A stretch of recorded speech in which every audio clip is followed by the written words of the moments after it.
Yeah, love me. Okay, who can guess what this is all about? Why is the goal of the Democratic Party to make Republicans? Welcome to those of you who don't know who I am. I'm Pine Creek, say my name. I'm just a farm boy from Manitoba trying to make ends meet. Yeah, times are tough. Inflation's up. Cholesterol's down, though. I want people in the live stream chat to guess what I mean by the title of this live stream. Let me highlight the people. We the people. Put your guesses in the live stream chat. Let's see if anybody can get it. Democratic Party made Pine Creek politics into an MTG Republican. Wow. Is that bad? Is that bad? MTG Republicans bad? Is it bad? But what do you think? Steelman me without even knowing what I've said yet. Use your imagination. Let's see how many people can get it. Because there's only one party controlled by powerful people. Incorrect. Try again. What do I mean with the title of this live stream? The goal of the Democratic Party is to make Republicans. Come on, some of you are smart. You can get it.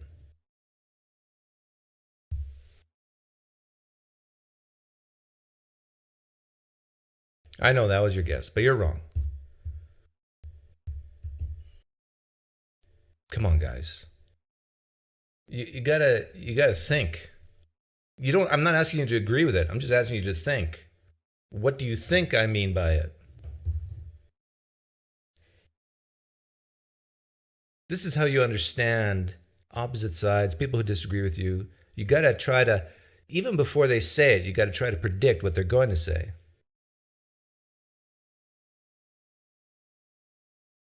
What is the goal of the Democratic Party to make Republicans? What do I mean by that? What do you think? Be more middle of the road. No. The Democratic Party is vested in keeping the status quo. They thrive on controversy too. But what's the status quo?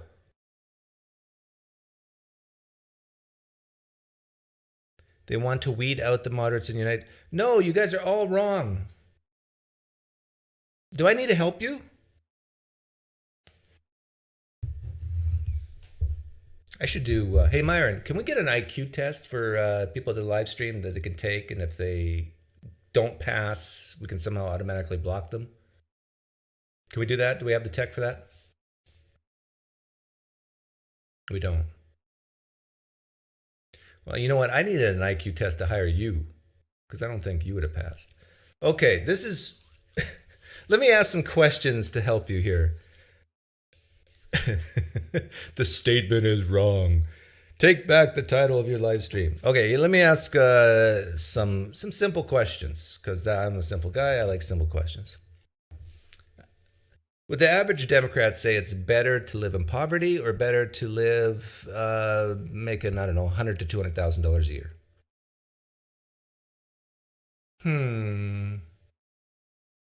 Would the Democratic Party think it's better to live in poverty, let's say make $30,000 a year, or $100,000 to $200,000 a year? That's question number one. That's a hint. I find it hard to believe any Democrat would stand up and say, yes, I prefer people live in poverty compared to, let's say, making $100,000 to $200,000 a year. No, $100,000 to $200,000 a year is well off. That's not rich, though, right? That's a good upper middle class wage. Andrew Pina, I see you on screen. There's no problem here. You're not blocked or anything. Let me ask another question. For the average Democrat listening, would it be better to live your life, grow old, and die alone with no spouse, no family around you? Or would it be better off to live your life with a family, a spouse, and in your golden years, see your grandkids, whatever, and die? What would you prefer? No family, no kids, no grandkids, or family, kids. I tell you, I find it hard to imagine that any Democrat would say not having a family is better than having a family.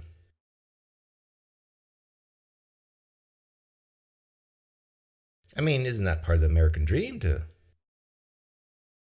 see, to live vicariously through your children, to see them grow up, become productive members of society? This is what I'm getting at with the title of this live stream. The goal of the Democratic Party is to make Republicans. Because if you make $100,000 to $200,000 a year, you're more likely to be a Republican. Not guaranteed, but more likely. The data demonstrates this. If you're married, have kids, you're more likely to vote Republican. More likely. So if you're a Democrat who wants people to kind of live the American dream, get an education, get a good career, make upper middle class type salary, 100 to 200,000 a year, have a family, enjoy your grandkids, enjoy life. If you're a Democrat who supports that, you might not know this or realize this, but you're creating Republicans. Doug, what do you base this on? I base this on exit polls from almost every election in the United States. every federal election. In fact, let me bring one up here. I just picked this one. What year is this? This is 2016, but 2018, 2020 is the same. I think 2012 is the same. So I mentioned income. If you make 100,000 or more, in 2016 it was very close, but Republicans still edge it out by 2 points, by 1 point, by 1 point. Now, if we go to, do we have spousal? Where's spousal? Oh yeah, married is a much bigger one. If you're married, 53% to 43%. That's huge. I tell you, getting married, having kids, if you're a Democrat who supports that, you're basically supporting your Democratic Party creating Republicans. Now, of course, there's other issues like abortion. If that's your main issue, then none of this applies. But most people are not solely one issue type parties.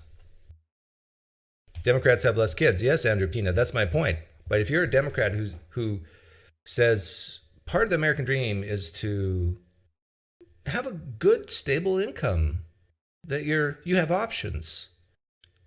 Like if you're for that, and if you're for the American dream of, the white picket fence and having a family and kids and grandkids, if you're for that as a Democrat and making policies to encourage that, you're creating a Republican. On the margins. It's not huge. It's not a huge shift. But, over decades and decades and decades, that makes a difference.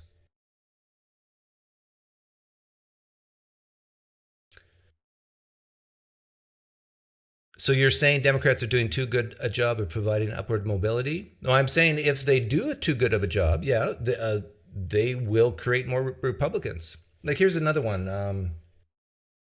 I wish I knew the answer to this one. Like look at race. Black Americans voted 88% in 2016, and I think it was 87% in 2020.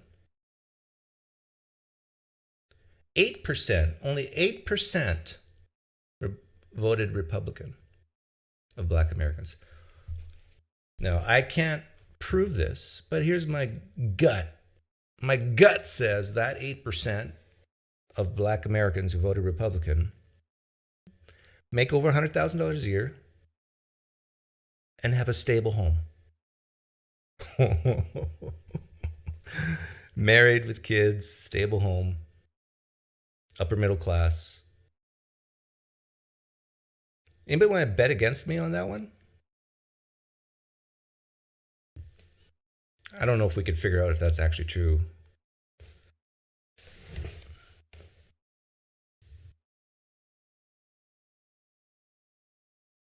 Are elected Republicans giving you that impression, Doug? What impression? The goal of the Democratic Party is to make Republicans? No, this is my own ideas. Yes, Republicans have more kids. Fun fact. Not a whole lot. Like the reproduction rate in the United States is going down for both parties. Except for the Mormons, I mean. Mormons, Muslims. If your demographic starts with M, you produce kids. Mormons and Muslims. I guess Hispanics too, right? They have a lot of kids. Because that's a Roman Catholic thing.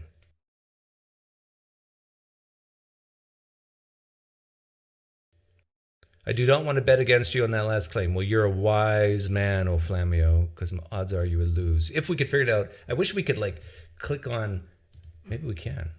I wish we could click on this and get more demographic information, but we can't.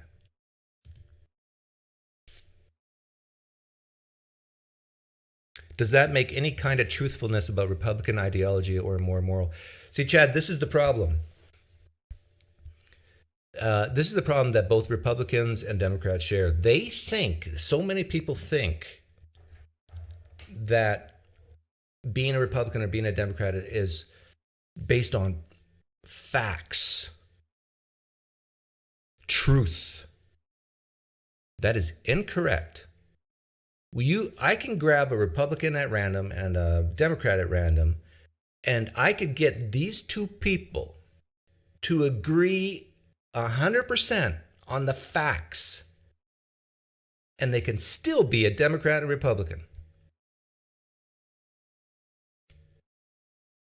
This is what I'm saying is extremely reasonable, that two people can agree on the facts. Here's an example. January 6th insurrection.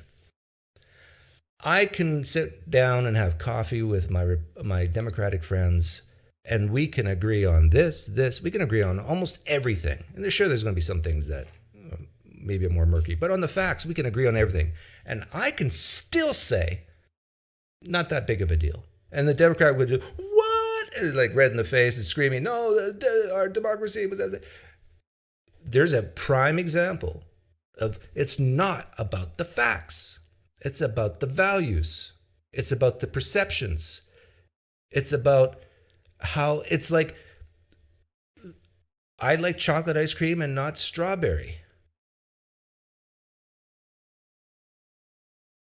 And both Republicans and Democrats have to stop this, in my opinion, that if you're a Republican or if you're a Democrat and we both agree on the facts, well, you're wrong. No, you just value different things differently. This is a hard pill for a lot of people to swallow. That someone can agree with you 100% on the facts and still disagree with you on the importance of that fact or the value of that fact. And I think it's very important going forwards if you want to build a bridge between people to really distinguish between facts, values, and opinions. Because facts can be falsifiable. Well, not all of them, but a lot of times they can be falsifiable.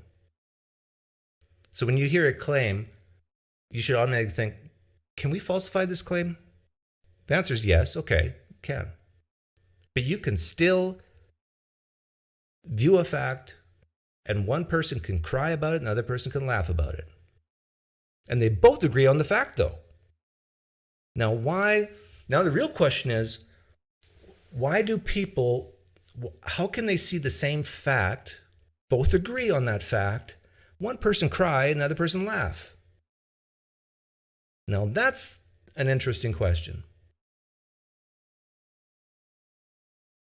And I think part of it has to do with Well, look at this one. Sex. This is the Hillary Clinton, Donald Trump. 53% Donald Trump, 41% um, Hillary Clinton if you're male. This is not insignificant.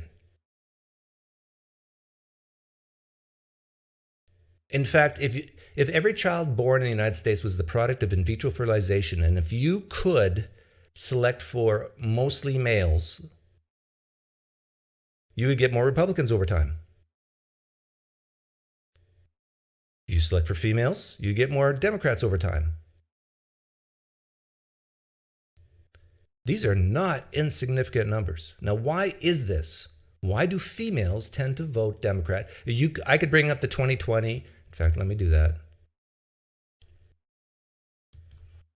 Well, I don't need to do that. You can look at exit poll after exit poll for many elections. I think the only exception is Reagan. Reagan got the female vote, maybe because he was good looking when he first got elected and the women liked him. But I think Reagan was the one exception. But throughout the history of time, in the United States of America, females tend to vote Democrat, males tend to vote Republican. Now, why is this? I think there's a simple answer. The simple answer is females, women, because women are adult females, have evolved to be more compassionate, more sympathetic. It helps with raising children.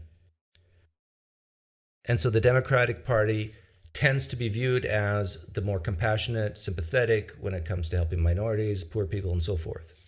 So, and then plus females have been, it's just been, 100 years or so since they got to vote. And so they themselves have felt oppressed. And so it all ties in with the Democratic Party. But when a woman gets married to a man, that changes things, changes the dynamic. Then a female's more likely to vote Republican. Because they become one flesh,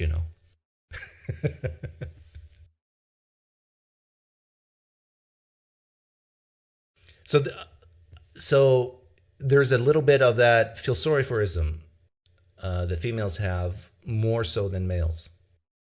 But if you're a male, you're more likely to vote Democrat if you yourself are a minority, have been abused, have had a bad life, some type of disease or whatever, and you need help.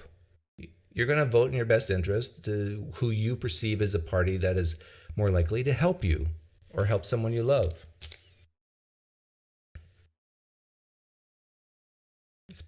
It's almost as simple as that, really.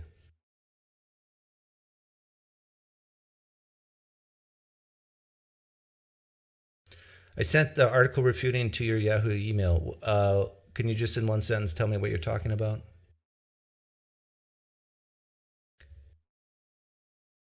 If you had a specific fact to talk about, then it would be maybe an interesting question, but there's no broad general answer. I brought up a specific fact when I gave the January 6th example. So, for example, I could say, fact, the woman was shot, 140 officers were attacked and injured. Fact, people entered into the chambers and fact. I could agree to all that and still say, not that big of a deal. Bad, but not that big of a deal. Compared to, let's say, other things, where more people were killed, more property was damaged, more officers were hurt. Right? Maybe the January 6th thing is a bad example because it's very political. I think a lot of times, if you hate Trump, like with a passion, you're going to view the January 6th as more serious than what it really is because you want Trump. I don't want Trump back. No, we got to make this look bad and say it's his fault. And if we can do that, accomplish that, then we can guarantee he will never be reelected. Right? That's just common sense. I'm not saying that type of thinking is incorrect. In fact, that type of thinking is correct if you hate Trump so much. You want January 6th to be really, really bad in hindsight.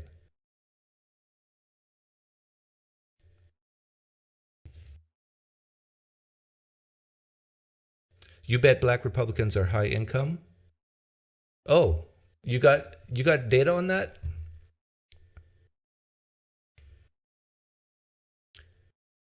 Let me check my email. I thought you sent me something like a long time ago, but you're saying you just sent it to me? I don't have it. No emails from you.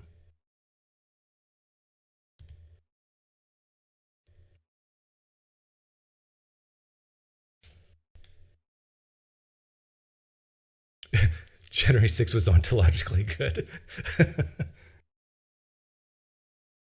You're leaving out the context, so it isn't apples to apples, Doug.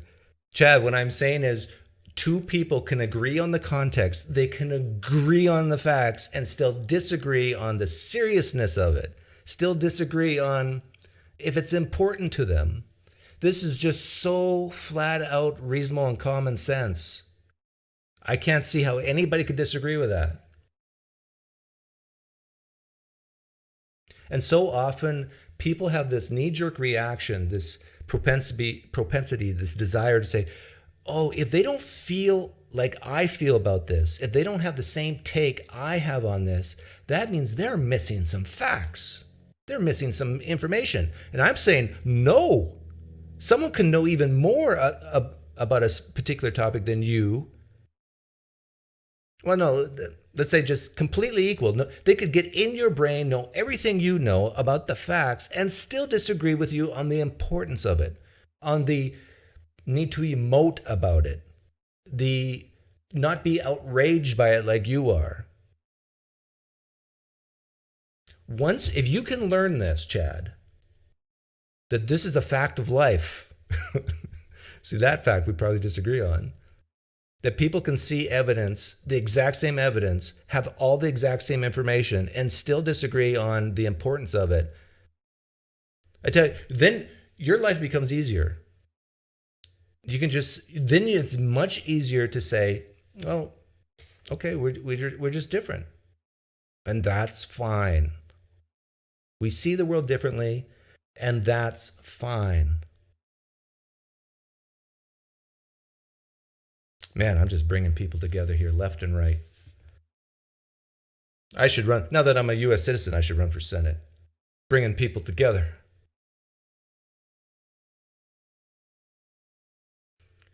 Facts and logic do not determine politics. It's about groupthink. Not always the American Cuban, not always. Like there's many times where, well, not many, but there's some times where Republicans and Democrats have gotten together and they agree on certain things. And I tell you, legislation gets passed very quickly.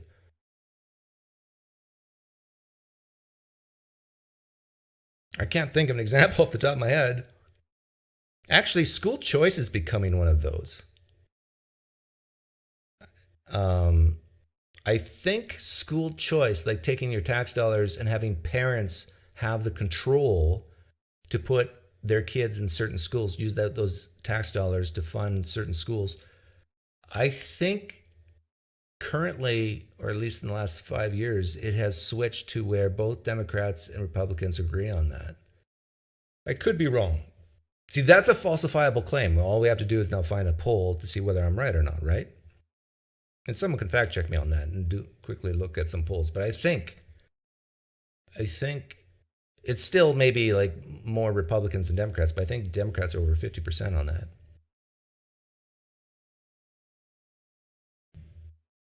Oh, I made a promise last week, and I got to keep the promise. Every week we want to. Climate change is a a serious issue for many. So let's do our weekly climate change report. Global temperature. This week, let's see if anything's changed. Once a week. I encourage people every week to do this, especially if you suffer from anxieties or depression about climate change. It looks like they only do it by the year. So this is more of a reminder. 2022, this is compared to 1880 or something, 1800, I don't know. Gone up 0.89 degrees. I want to remind everyone here that the global temperature of the planet is still lower than it was back in 2015. 7 years. The climate has not increased. It hasn't gone over 2016, hasn't gone over 2020, hasn't gone over 2019. It's gone over 2018, but it hasn't made new highs for the last, since 2015. It's still below 2015 levels. That's 7 years. So, we should applaud. Good news. Take a deep breath. Life is okay. Let's do sea levels.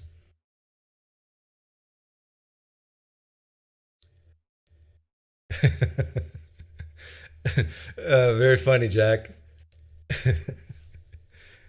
That's why Myron keeps you in the live stream chat, because of your humor. Okay, sea level. Let's bring up the big one.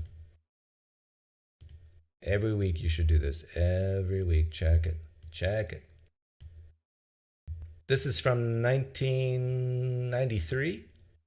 Man, I know this is just 20 years, 30 years, 30 years of data. That's 3 decades. That's almost half a lifetime. I know they say the rate of sea level change is increasing, but that sure looks linear to me. Doesn't that look linear to you guys? Doesn't that look like a nice y equals mx plus b line? But I'm sure my eyes are deceiving me. Okay, let's zoom in here. Okay, 104 above 1993 levels. Oh, but it was 104 in September 1722. Okay, so the sea level rise has not gone, made new highs for several months. Oh, that's encouraging. Encouraging. And don't worry, I'll do this every week. So if it does go above, then I will give you permission to start to panic. Do you think Trump has average or above average intelligence? IQ test wise, if a literal IQ test, like if he took the GRE, my guess is he'd be average. My guess is most politicians are average, most presidents are average IQ. If you're above average IQ, like by 1 or 2 standard deviations, you would not be a politician. Smart people don't become politicians. So maybe I shouldn't run for Senate, right? Didn't Jonathan Haidt show that liberals and conservatives have different values? Yes, Thomas Paine. I'm basically saying the same thing Jonathan Haidt has said. In fact, let's bring that up for those of you who might not be aware.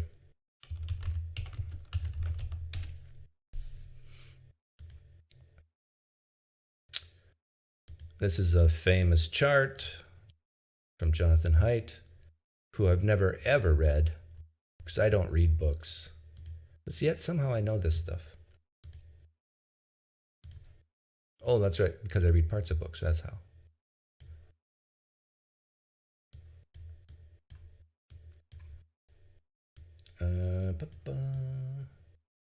So if you want to explain why people don't cry about the things you cry about, and why people are not happy about the things you're happy about, well, this chart explains it. Liberals have a far greater distribution of these 5 traits: harm, fairness, authority, in-group impurity, whereas conservatives tend to be more clustered. They kind of value more things equally. But for you pot smokers out there, you hedonists out there, you know who you are. You're in the most of you are like this in the live stream chat. You know, harm, harm is bad. You cry when you see harm. You cry a lot. 2 hours at least in your room. But purity, I mean, keeping yourself abstinent from intercourse in order to avoid unwanted pregnancies. Oh, come on. I mean, letting people with muffin tops dance in front of your kids. Ah, come on. It's okay. Authority. I mean, yeah, you know, just because so-and-so says so, that doesn't mean I have to do it. Ah, come on. By the way, I'm a little bit like that myself. So that's a little bit of a liberal aspect in me. But conservatives, they value purity more so than liberals. This is why the transvestites or transgenders, whatever, dancing in front of their kids really bothers them. Here's an example. Yeah, great example. Same fact. Nobody disagrees what they're seeing in front of their own eyes. Whereas, the blue-haired liberal woman watching it, who's not married, but has a kid, how did she get a kid if she's blue-haired? Adoption? Divorce? She's going, oh, this is fun. Look at the kids. They're laughing. The music. Oh, this is great. Inclusive. It teaches the kids to be inclusive and accepting. Whereas the conservative parents are saying, no, we do not want to live in a society where kids are exposed literally to grinding and twerking and whatever. But the facts have not changed. Same facts. This is what's happening. Nobody disagrees about what's happening. They just view the seriousness of it or whatever differently. And Jonathan Haidt, I guess in his research, has shown this. They both conservatives and liberals are not okay with harm. But conservatives are less okay. I mean, I think what a good way to say it is that they're more okay with harm because it's what helps get us to truth. It's very harmful when it comes to, especially if we're just talking about words. It is harmful for someone to hear another person disagree with their lifestyle. That harms me. I mean, you think I'm going to hell because I'm living my life this way? Like, we're both Christians and you think I'm going to hell? That's hurtful. A conservative is more likely to say, so what if it's hurtful? Buck it up. Because they believe it's true, right? Now, that's not falsifiable, whether heaven and hell exists. There's just no good reason to think that it does. Whereas a liberal is more likely to say, no, you shouldn't even say those words. I mean, that hurts people's feelings. That's why I think this line goes down a little bit. Because conservatives are more likely to say it's okay to say harmful things to people because this is how we find out what truth is. It is very harmful to say that the earth goes around the sun back a few centuries ago by Galileo, because then, maybe we're not special in the universe. That's hurtful. I mean, God told me through Revelation that I'm important and I'm special, that we humans are special. But now Galileo is saying maybe we're not, because we're not the center of the universe. That's harmful talk. See, the conservatives saying, no, Galileo should be able to say things like that, even if it makes you cry. So anyhow, thanks for reminding me about Jonathan Haidt's research. What else did I want to talk about today? I was thinking about this living wage thing again, because I think a few weeks ago I said that it might be needed, or not in living wage, sorry, I'm talking about universal basic income. But that got me to thinking about living wages, and actually bringing up this chart again. If you lean left, if you're a Democrat, you tend to say things like living wage is good because of this. You value harm and fairness. It's not fair that someone works 40 hours a week, 5 days a week, 40 hours, works hard, and still can't make ends meet. It's not fair, right? You've heard this. Whereas a conservative can hear the exact same words. It's not an issue of facts. A conservative can say, I do not disagree with you. This person's working 40 hours a week. We can falsify that claim. Check. Do not disagree with you. This person does not have enough money to pay their bills. We can falsify that claim. Check. Conservative, liberal, agree. But they still argue. Why are they arguing if they agree on the facts? Here's why. Because a conservative will say, those jobs are not meant for people with families, mostly. Maybe the managerial positions and so forth. They're meant for kids, mostly. Yes, kids have to go to school, but some are homeschooled and could still work at McDonald's. They're meant for entry jobs for kids to learn how to show up to work on time, how to be responsible. See, great example. Agree on facts, disagree on the importance or the fairness of it and all that. A conservative is more likely to say, if you're a grown adult and you're working at McDonald's, you can't make ends meet and you have 2, 3 kids or whatever, you have failed. You have failed. Number one, you probably shouldn't have had those kids in the first place. Whereas the liberals say, Doug, don't say that. That makes them cry. You're doing them harm. But remember, we're not talking about facts here. We're talking about the interpretation of the facts. But I was thinking about how this applies to living wages. And if you're a Democrat, hear me out here. If you got 2 people working at McDonald's, okay, they both make the same wage. Let's say it's, I don't know, $12 an hour. One guy shows up to work all the time, on time, conscientious. I mean, it bothers him or her when they drop that patty on the floor or they make a mistake and they correct it right away and they work hard never to make the same mistake again. Person 2 shows up to work but is often late. Not often, let's say sometimes late. Doesn't really put that extra effort in. Kind of like, it's a minimum wage job. Why should I put any extra effort in? Now here's my question to the Democrats listening. Don't you think the person who's conscientious, works hard, shows up on work on time should be rewarded for that compared to the person who doesn't? Now, careful, think about, this is a trap question and I'm asking you to walk right in it.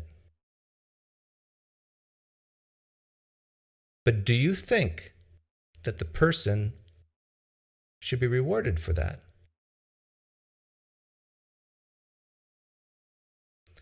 My opinion is yes. That when people, no matter what the job, when they exhibit excellence in that job, they should be rewarded.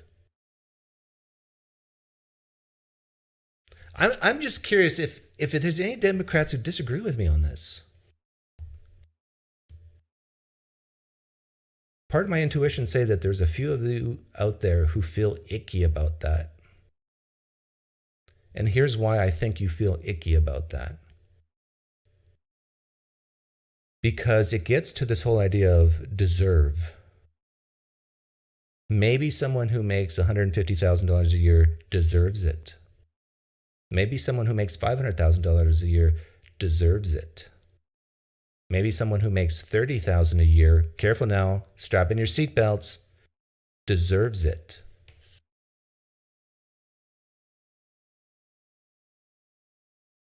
Especially if you were raised in a great home and you just sloughed off all your life. I mean, you didn't study for your tests in high school. In fact, you can think about 2 twins raised in the same home. They're twins, identical twins. One works hard, doesn't slough off, shows up to work on time. The other one, exact opposite. One ends up becoming a doctor. The other one becomes not a doctor. One makes $300,000 a year. The other one makes $30,000 a year. As a Democrat, I think you should say, and it's better for society if you say, well done, the twin that became a doctor. Good for you. I wish more people were like you. Oh, see, these are things conservatives can say easily, but it's harder for a liberal to say that. I wish more people were like you, the successful, $300,000 a year person compared to the twin who makes $30,000. Maybe the $30,000 a year person, a liberal could never say this, deserved what they got.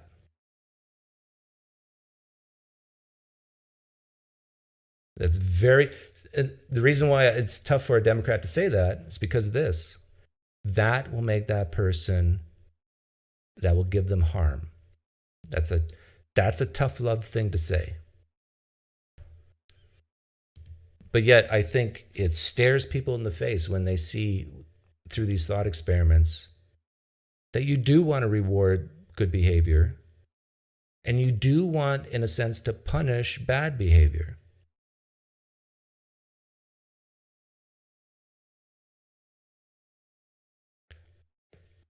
Oh, yeah, if someone wants to talk to me, they can. Does anyone besides Jack want to talk to me? Let's see here. I'm kidding, Jack. You can talk to me.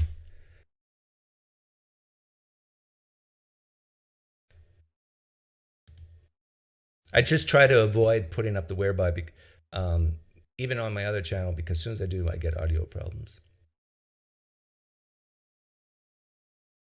Was there anything else I wanted to talk about? Nah, that's about it. That's good enough. I've already converted most of you here.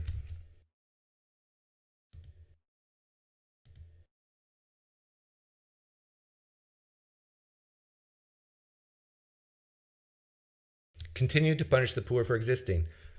See, genuinely curious that you are, where is it? This is you. Oh, hang on. Where'd it go? Here we go. See, you're way liberal in your thinking, I think. And as soon as you say punish for those, you're saying this is harmful. It's not fair to them. It's bad, bad, bad. But notice we're not disagreeing about the facts. I'm saying, of course, there's situations where it's not a person's fault directly. But in the scenarios I just gave about the twins, I mean, this is a no-brainer thought experiment, in my opinion.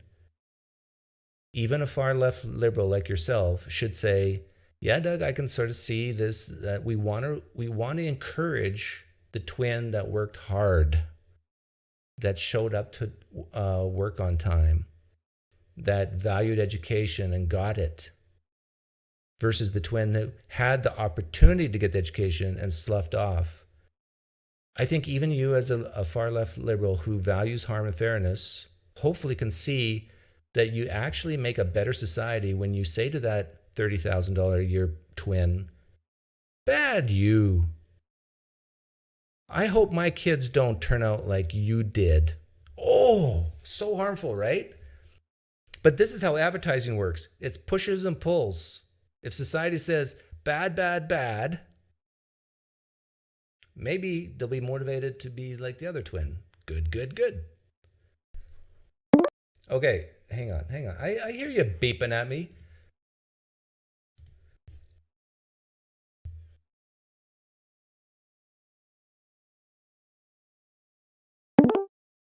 Oh, there you go. So yeah, every time I'm on my phone, so I don't know if you're still talking or not. I have to turn off the video. Yeah. So I was like, what? You're good now. Yeah, you got me riled today. Oh, excellent. Oh my goodness. This is so goofy to me. I mean, of course, I think that the concept of people can earn something based on what they work for is no brainer. Everybody agrees with that. Yep. I think the fact part that people disagree on is, do people have an equal opportunity to do such a thing? Not always, but sometimes yes. So there you go. So in the cases where it's sometimes yes, yeah, there should be a distribution according to people's ability.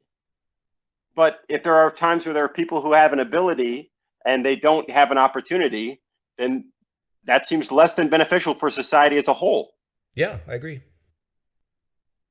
That you've said nothing that disagrees with what I'm saying. But what I'm saying is that there is a hesitation. Like you're agreeing, I think, with my sentiment. Right. But there is a hesitation by some on the left to actually call it out when people Give me an example. like the twin example, like the twin who sloughs off, doesn't study in high school, didn't went to university, maybe just dropped Okay. out.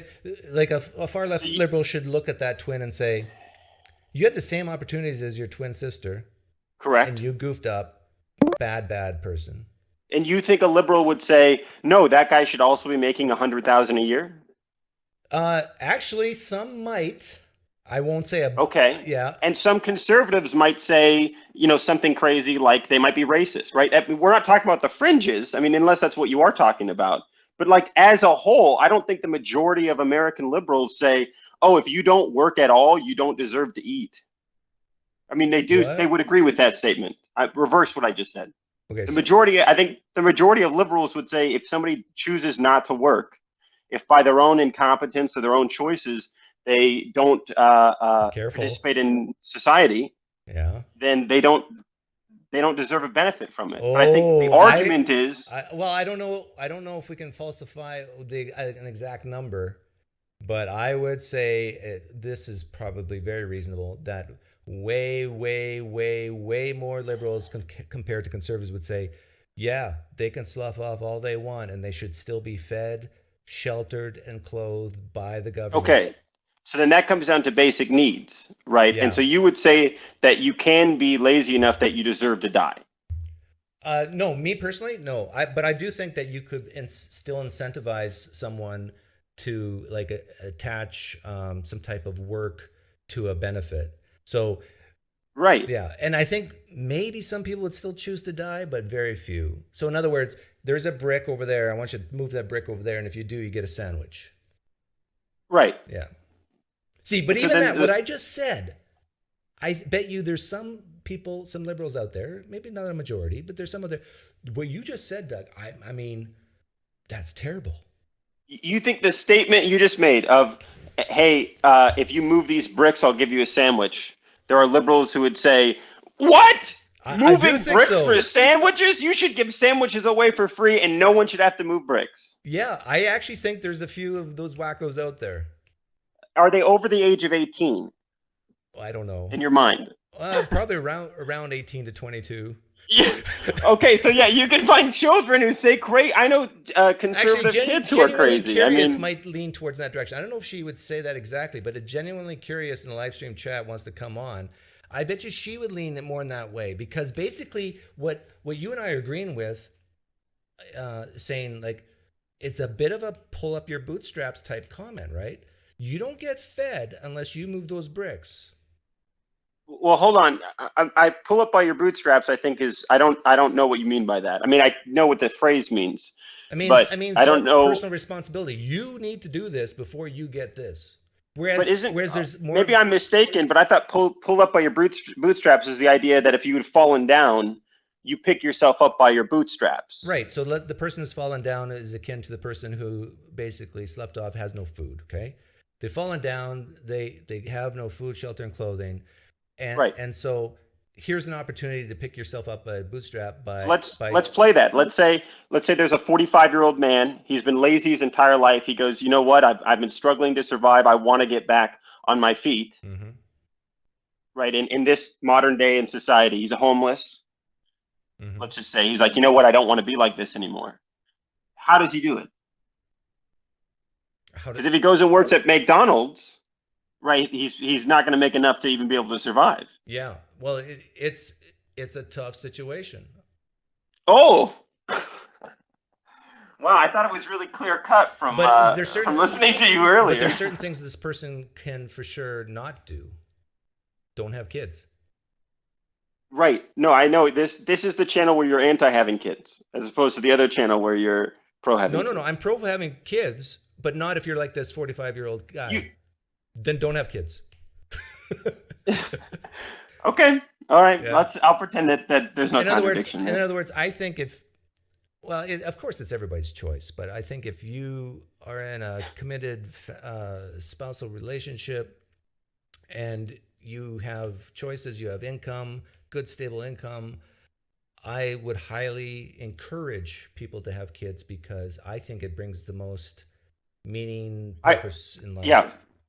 I wrote down from a previous stream you did that I mean, maybe you didn't use these words, but you described having kids as an ultimate pleasure or a high pleasure of life. So that might have been my phrasing, Well, but genuinely curious says she's too triggered to come on. See, even that I good. don't understand. Like, You don't understand triggered? no, I understand it, but Oh, it's like this gets back to the Jonathan Haidt thing. I bet you there are more conservatives listening to what I said about the Jonathan Haidt thing and the twin thought experiment. This is like sure. didn't bother him one bit, and I don't think Well, I. no, here's what bothered me, right? The first thing you said was this idea that we all agree on facts, but we disagree on what to do about them, right? How much should we respond to those types of Or things? the feeling towards it, yeah. Right, what's your feeling? And then immediately afterwards, you said, "All right, we're going to look at what the trends are for the global pattern, and I'll tell you whether or not you should worry." Right. What's the problem there? Sounds very liberal. I'll tell you what the facts are and Oh, tell you you whether don't or not you should understand what I was worry. doing with that, do you? What I understood that you were doing is you were saying, "See, the change is not enough for us to be worried about it." Is that incorrect? You're No, marking no, the change. Go ahead. no. I'm basically over. I hope I live long enough to keep doing this every week until I'm dead, Right. because um, the purpose of it is to show. Yeah, I guess you're right that that a lot of the worry and anxiety and depression some people have is unwarranted. If I said the reverse, if I said a lot of people who feel very comfortable and secure, you should actually be worried, how would you respond to that? Yeah, they can, but the thing is, I want to keep bringing up these facts over and over But again. it's not that we disagree with the facts, it's that we disagree about how we No, should no, respond to no. them. I'm saying some people don't are not even aware of the facts. So I'm basically saying that some people are not aware of. They just Right. yeah. Of course, like that, I think that is a major issue that people have a lack of awareness on what's But actually I agree with happening, you. which is why If you find liberals and conservatives often use facts to try to convince people yes, of what to think. But your original point was we all right. agree on the Well, facts. no, that's the thing. I don't think people agree with those facts because they're not even aware of it. Like, for example, if people who are really terrified of climate change, if they knew that the Earth hasn't increased in temperature since 2015, I mean, how many people do you think know that? I don't know what the number is. So that's why, You can tell me if you yeah, know. I don't know either, but my gut intuition says a lot of people are not even aware of that. So that's part of the reason why I bring it up. And then I kind of be sarcastic and I talk about, if you suffer from anxiety and depression and all that, I'm basically trying to trigger them that, hey, I'm talking What about I, you. what I'm hearing you say is that there are some people who, on these facts, they're not up to date on it. Yeah, they don't know them. Right? They have their eyes closed. They Right, haven't seen what the right, facts are. So you're opening their eyes. right. To the You're facts. you're waking them up. Yes. You're woke. I'm woke when it comes to climate change. Anyhow, King Xerxes wants in. All right. Take You care. had other things that I know you probably could talk for an hour. Well, I have a whole list of notes, but I Hold that got to up to leave the anyway. screen. So Hold that up to the screen. Those are the notes you took while I did my monologue? you don't think you're unique because I've got notes from every conversation or everything I listen to. I'm trying to write down Man, you're the twin because that I would forget a get. lot. You're the twin who would make 300,000 a year, right? That's unfortunately I'm not that twin. Actually, you I'm know the what? twin who's making far less. I'm making $21,000 a year. So For I wish. for just do bullet point. Just read them out, and I'll do like one word answers Okay. quickly. People who don't earn a living wage based on 40 hours a week of work means that they're doing jobs that aren't meant for adults. So when I heard, right, they're doing jobs that we think kids need to go to do these jobs to learn how to be responsible. Yes, So when I heard that, I think, mostly. okay, so we think for children to learn responsibility, that lesson of learning responsibility is so valuable that actually getting paid shouldn't even be a part of it. Uh, it helps. Incentives. It's like Yeah, pushes and I, pulls.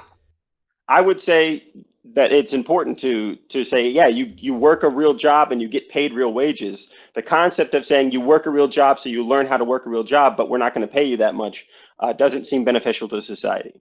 I disagree. Next one. Okay. Um, and then we're talking about the person who doesn't want to work, right? You're describing the guy who's going to his job and he's tired, he shows up late, he doesn't want to do anything. Yeah. Is it possible that person is Yes. malnourished or As depressed? soon as you say, or is it possible, I'll always answer yes. Next one. Okay. See, this is what makes it hard because uh, okay, you said essentially what I heard is if you don't want to participate in our current school system, you don't deserve a living wage. Because you were talking about, if you fail tests, you don't want to be at school, you don't like teachers, you don't care. Yeah, I would agree. And you don't deserve to earn a living wage. No, I don't think I said that. I said you could still. There's high school dropouts that are millionaires, right? Should they be though? Because what I heard from you was the kid who doesn't do his homework, he doesn't deserve to make money. It depends if they're how they got the millions. Okay, can you give me an example? Like if they're selling drugs on the street and hurting kids, if they're doing any illegal activity, then they don't deserve it. They shouldn't do it. But should we have legal activities that are set up that those people could still make money? Of course. So then why do we have the school system? To learn things. But you can learn things outside the school system is my point. Totally agreed. So then if the school, because what I heard was that the school system is a barometer for your ability to enter and be successful in society. Yes or no? Yeah. Lean yes, lean no. Lean yes. Okay, but then we also can agree that if you don't participate in that system, you can be successful in society, correct? Yes. I don't see any contradiction. So, well, then I would just say it's a bad barometer. Why? Because if somebody can fail at that and be successful, and other people can be successful at that and fail in life, then it doesn't seem to be working. Well, you have to compare apples to apples. So let's say it's about a job of starting a business that, I don't know, makes something very simple, but yet people have a high demand. Like take plumbers, for example. Plumbers really don't need to know calculus. They don't need to know biology, whereas a medical doctor does. And so can you learn all those things a medical doctor does outside of our traditional school system? Maybe, but it's very difficult. So to me, you're bringing up something that's not really an issue. What's the next one? So, but if you're a plumber, I mean, just to explore this more. So if you're a plumber, you don't go to school, you should be making a living wage. You're okay. You say yes to that. You can. You didn't go to school. To me, go ahead. To me, there's this whole idea of should. Like I say, let the market decide. Can the market be manipulated? If you're a plumber and you're a bad plumber, then you should not make a living wage. Can the market be manipulated? Of course. So is it possible that yes. the market is not? As soon as you say possible, I answer yes. Well, I would say, is it likely then? Let me rephrase it. Is it likely that the market is not a fair determiner of people's input into society? How valuable they are. There can be times where the market's completely broken, but again, overall, I would say likely no, but maybe on specific industries, likely yes. How would you test that? How would you test that? Well, for example, in the stock market, you would need some type of standard and to see if the current market prices are in line with historical fundamental analysis. I do that all the time. Okay. Like, is it possible that the Jack, you're making this as tough for me as possible. I'll let you go, but I mean, the problem I see you have in conversing with me is that you're as hard on me as possible. No, it is sort of like, and I appreciate this as far as I'm not making any huge dogmatic claims here, and what you're trying to do is you're trying to think of that one rare exception where something I said is wrong. I'll grant you that all you want. I'm just talking about the general rule. Right. I feel like the exceptions doesn't negate the general rule. I feel like if I was talking to Jordan Peterson, this is what it would be like. Oh, you think I'm responding like Jordan Peterson when I say yes? I think that no, yes. I think that no. There's a squirminess to it. There's no that you're squirming. Like, okay. True or false? I've answered all your questions like shorter than 5 words often. The length of your answers does not determine how much information you're willing to give or receive. So you want me to be more like Jordan Peterson and more nuanced? I would like to understand you better. I mean, that's why I'm taking notes, because I'm trying to figure out, like, What don't you understand? so you look at the world as it is right now, or America, or whatever, and you think, yeah, conservative values have to be right because I've never why? It's said going that. well? I've never said conservative values have to be right. I've said the opposite. I said people are different in how they view the facts. Some people value some things Right. more than others. It doesn't make someone right or wrong. But like, so the premise of this whole video was this idea that the Democratic Party only exists to, No, uh, go ahead. never said only exists. Okay. I brought up What does it say? I started this live stream with two basic ideas, and that is Yeah. that the title of it is "The Goal of the Democrat Party is to Make Republicans." And then I asked people, Yes. what do you think I mean by that? And then I brought up examples of people who go from, let's say, poverty to making 200,000 a year, and then are Yeah. they more likely to be a Republican or Democrat if they make No, yeah. And so I agree. and a lot of times education is a means to get to, let's say, $200,000 a year, and Democrats seem to be for a lot of education, but yet they might be shooting themselves in the foot because they might be creating Republicans in doing so. So that's just Right. an example. Well, I think your premise could go even farther. I think that if the Democratic Party is extremely successful, they'll make more Republicans. If the Democratic Party fails, they'll make more Republicans. And I think the majority of the time, the Democratic Party is aware of that, and that is why there's so much Aware of what? That they political. might make more Republicans? Yeah, they know that that's what they're doing. Really? I think so. I have not seen any major policy changes or things that have happened to the American people that make me think, oh, look, see, the Democratic Party is really trying to help and change and XYZ. I've seen a lot of things that they're just trying to keep their own membership Are growing you saying the Democrat because they know Party? they're floundering. Are you saying the Democrat Party might even be actually wanting people to stay impoverished, or let's say poor? Totally. Yeah, Why? absolutely. Why? Why would they do that? It's run by politicians, and those politicians want to stay in office. And they know that if people are poorer, they'll vote for them more. Oh. He said it, folks, It- not me. I think if somebody wants to show me policy examples where I'm mistaken, but I mean, I would look at something like the what's the Roe v. Wade getting overturned as a perfect example. You know, how long have the Democrats had an option to Yeah. make this thing unturnoverable, and they have chosen not to? Why? Because that's a great reason to vote for them. Yeah. Hey, we've got to get that back, right? It's all a show. I tend to agree with you. Like if the Democratic Party, if a big part of their base are dependent on the government, then it's in their best interest to keep them there. Correct. Yeah. Well, we should end it on something we both agree on. I think we have agreed on everything. You just like to pick at the exceptions. I don't know. It doesn't feel. I guess it doesn't feel that way when I listen to you that we agree. Well, the sentiment you just expressed, I agree 100% with. Like it is in the best interest if it's true that people who vote Democrat tend to rely on the government, then Right. it behooves them. It's in their best interest to keep them there. So screw the Democratic Party. What's the actual best interest of the majority of Americans? That's what I'm more interested in hearing about.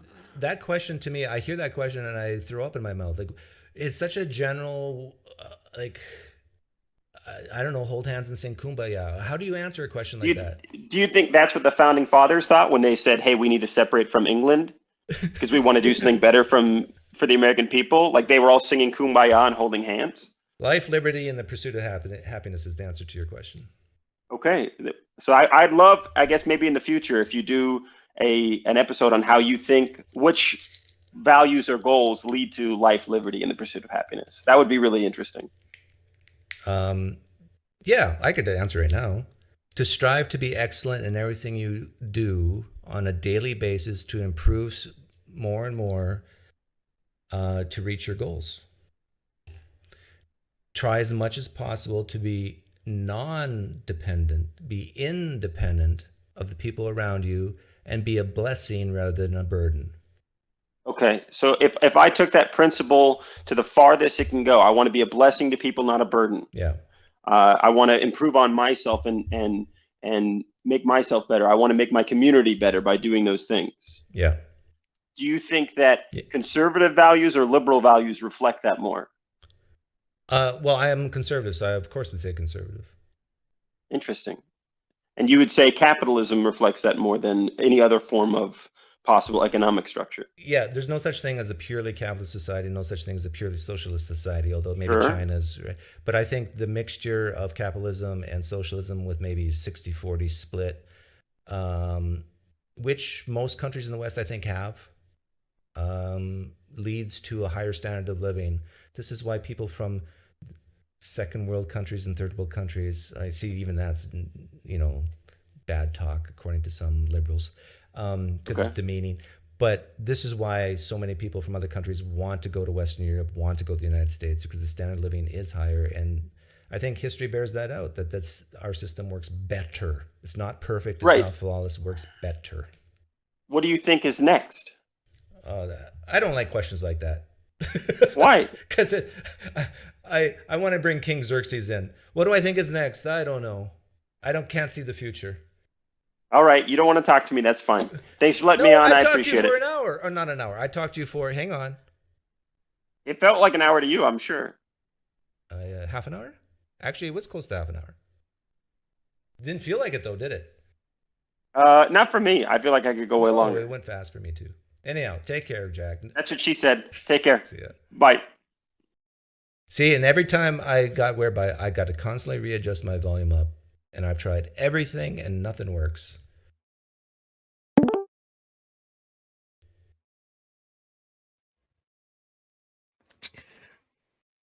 King Xerxes, what's your real name? First name. Yeah, well, so I don't give people my first name because it's extremely rare and weird, and it would be easy to dox me if I did that. Oh, okay. Well, But you can call me JT. I'll call you John. That's fine. All right. I wanna read you something from the movie A Season for All, A Man for All Seasons. I don't know if you've ever seen it. Maybe. But go ahead. So this is a scene between Sir Thomas More and William Roper, and they're talking about trying to arrest a spy, but there's nothing to charge him with. There's no way to arrest him within the confines of the law, and so Sir Thomas More says, and go he should if he were the devil himself until he broke the law. And Roper says, so now you'd give the devil the benefit of the law. More says, yes. What would you do? Cut a great road through the law to get after the devil. And Roper responds, yes, I'd cut down every law in England to do that.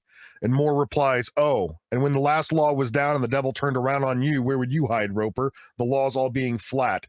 The country is planted thick with laws from coast to coast, man's laws, not God's. And if you cut them down and you're just the man to do it, do you think you'd be able to stand upright in the winds that would blow then? Yes, I'd give the devil the benefit of law for my own safety's sake. This, I think, represents the ideological difference between conservatives and Democrats quite nicely. Like liberals in general, leftists seem to have this extremely morally gray idea of the ends justify the means, and they don't care how they get or arrive at the circumstances they desire. They're not willing to give everybody the same benefit of law, whereas conservatives will give everybody the same benefit of law, even if we disagree with them. And so this brings me to two things I want to talk about. The first thing is my appearance on Pocket Lockter's channel when he was reviewing the stream where you and I had a conversation about the trans people and his ridiculously childish behavior in that interaction. I was having a conversation with a trans woman named Stephanie on there, and that went pretty cordially, but he was just all over the place. And I don't know how much of that you watched, but did you see the part where he and I were talking about him being an expert in the subject? Yeah, I think I saw that part. I watched about maybe 15, Yeah. 20 minutes worth. He tells me he's an expert in this subject, that being gender, and I ask him how, and he tells me that he's an evolutionary biologist who studied human sexuality. And then I remind him that per his own ideology, gender and biology have nothing to do with each other. So how can he be an expert in gender if he's an expert in biology? He begins to stutter and realize what he's just done to himself. And then he has to somehow connect gender and sex without saying that gender is in fact predicated on sex. And so he lands on the word interwoven. And Yeah, it's basically he can't admit that gender and sex are the same thing, but if he doesn't admit that, then he's not really an expert, and he is harping on credentials that are irrelevant to the subject that we're discussing. Yeah, I got a couple thoughts on that. Whenever I hear someone within a debate situation or heated conversation say, I have a PhD, listen to me, I am an expert. Whenever someone says something like that, I mean, I just shut off. I turn off. I mean, I judge that person as being insecure, weak. I've been around many highly educated people in my life. I got 2 master's degrees. I've been in 2 different graduate schools. Real smart people, thoughtful people, wise people don't talk like that. So Jay is not one of those people. He's an insecure little boy when he talks like that. Yeah. But I just thought it was funny. And then Stephanie, of course, we have our conversation, and she does what pretty much every trans activist will do. And she points out examples of people with genetic conditions or aberrant conditions, which cause them to have both sex characteristics, some sort of intersex condition. Intersex. And then she uses that as a springboard to argue that every single person, even those without those conditions, are then entitled to just identify however they please. Yeah, but even intersex, you can't get to this distribution because of biology, because intersex is a combination of 2 things. You're still working on 2 sexes, right? Yeah, that's what my point was. It doesn't escape the binary. Right. All it reinforce the binary because there's still just 2 things there. But we get into this this other conversation wherein she tries to define what a woman is, and she says a strict biological definition of a woman is a person that can produce macrogametes or large gametes, which is eggs. And then she says, but not all women are capable of doing that. And I'm like, okay, so that's not the difference between men and women then. You should have asked Stephanie, can you produce large gametes? I did. And she said no. It's because she admits she's a trans woman. So she admits, yeah. And then I would ask her, would you admit that you're not a woman based on the definition you just gave? It was very difficult for me to get a word in edgewise because Most High or Pocket Locker was consistently interrupting and yelling over the top of me every time I tried to make a point to Stephanie. And this was one of the points that got me shut down. I asked Stephanie, because Stephanie had told me that you cannot create a definition of woman that would include all cis women but exclude all trans women. And then I pointed out, Stephanie, you just did that by creating a distinction between trans and cis women. If what I mean by the word woman is what you mean by the word cis woman, then I have excluded all trans women from the definition. Yeah. Well, if Stephanie would have been cleaning your clock and making great points and making you look foolish, Jay would not have interrupted you. But he did interrupt you. So you should smile when that. Oh, yeah. So that's an encouragement for you that when you're in that situation again and you're being interrupted, like if someone comes in aggressively, you've probably made a great point at that point. And you can just kind of smile inwardly and let them rant. Yeah.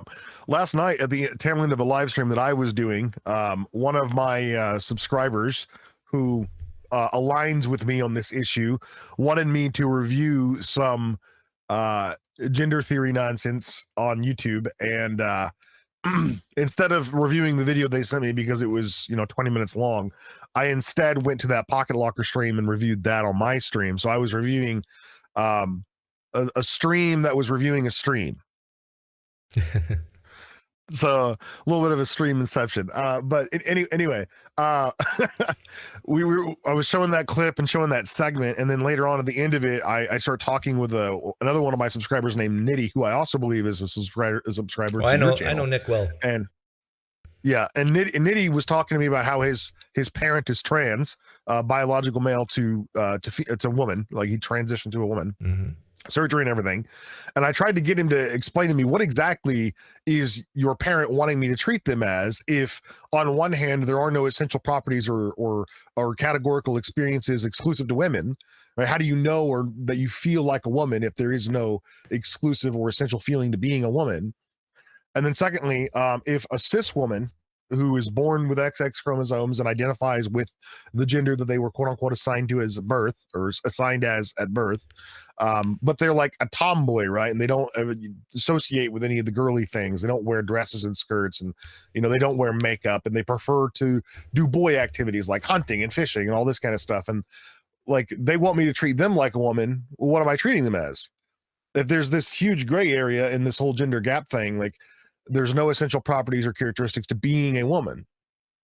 How am I supposed to treat trans people like a woman? Yeah. What am I treating them as? Well, I remember I talked to Stephanie on Nitty's stream, and she made the comment that when she was very, very young, she knew right away that she was a little girl. And I don't think I asked at the time, but my question would be, well, what is that? What does it mean to be a little girl? And I think she would struggle to answer that. And oftentimes, I think Jordan Peterson is right when he says gender is basically personality types. It's the degree of masculinity or femininity and what we typically assign to those words. And that's it. So you can have very feminine guys, men, but they're still men, but they're feminine men. You can have very masculine women, but they're still women.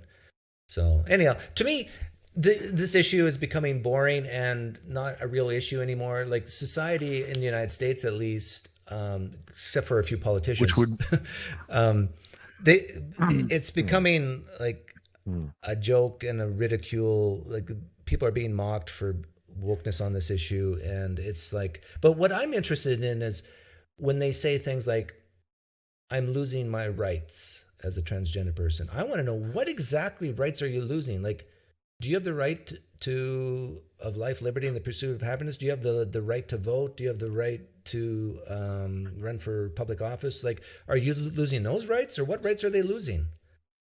Do you know the answer to this? Yeah. No, I don't. I've had questions with these people many times. I've asked this question to these people many times, and usually it's they feel like they have a right to some sort of social viewing, that they have the right to be free of judgment, or they have the right to be free of people disliking them for their characteristics, which is just not true. Nobody has the right to be free of criticism or judgment or shame. That's just nonsense.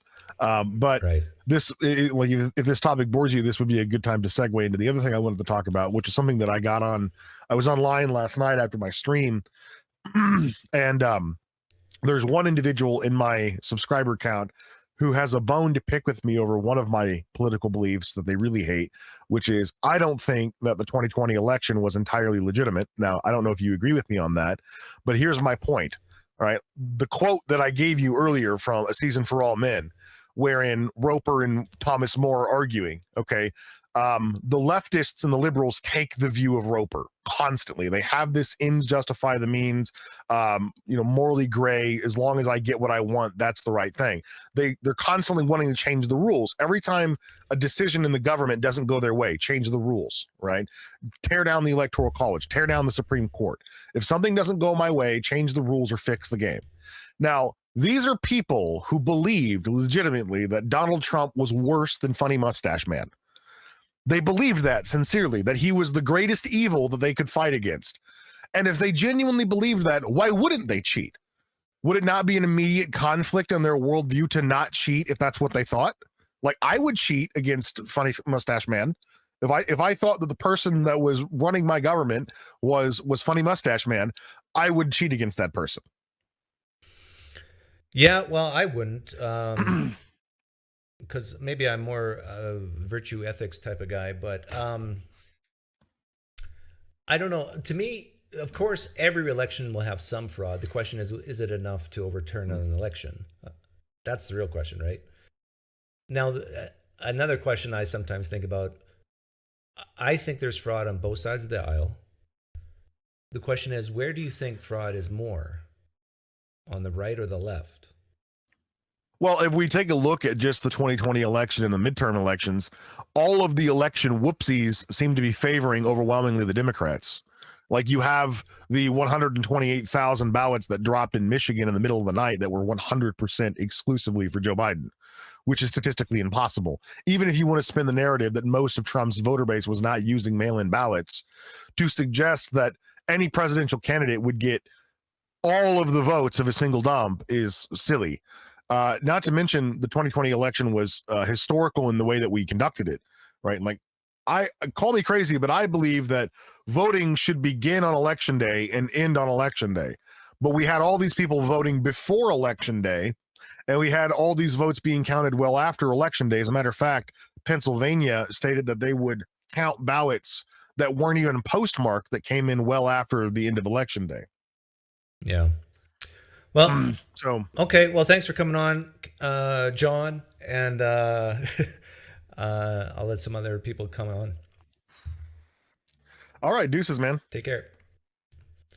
Yeah, my feeling is like, would a guy like myself commit voter fraud? Probably not. Even if I'm terribly upset with the way things are going, because I think I have too much to lose by committing voter fraud. Now, someone who makes 20, 30,000 a year or even less, do they have incentive to commit voter fraud? They have less to lose. They have more to gain. They might even be paid by someone else to commit voter fraud. It'd be a way to generate income.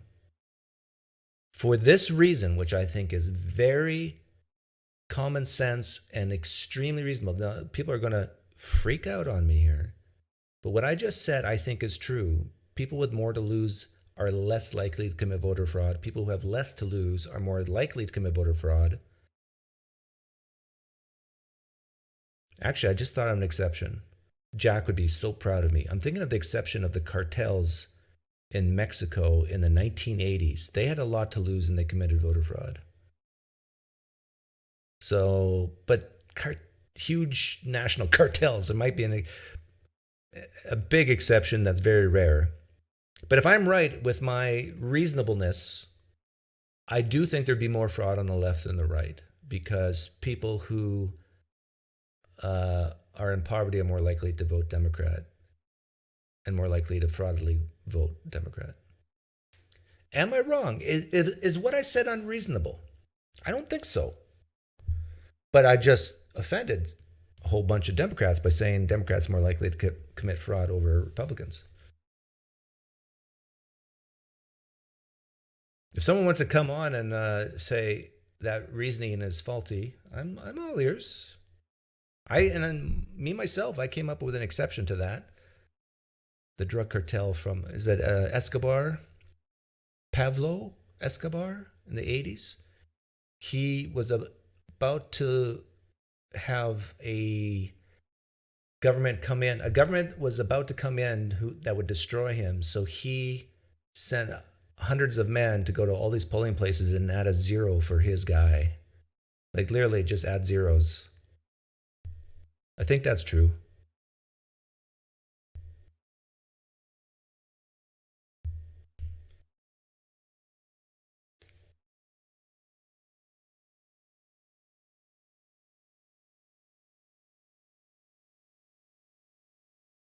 There were some good comments here. Where'd they go? I think everybody agrees that there is such thing as voter fraud. What we disagree on is to what extent, to which way does it change elections. There's a good example of the difference between fact and opinion, right? The fact is voter fraud exists. Fact.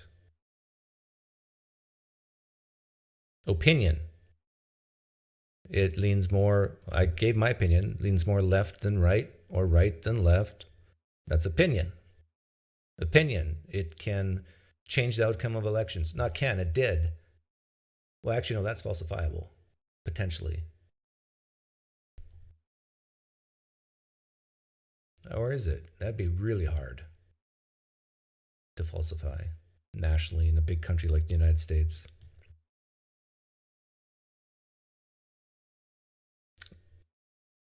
Michelle Obama running in 24? I doubt it.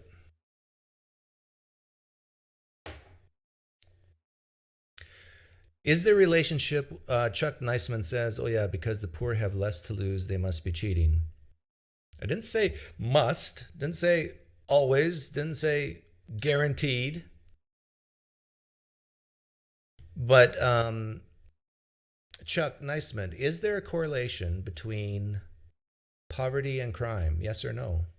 Lean yes, lean no. Is there a correlation between poverty and crime? Voter fraud is a crime.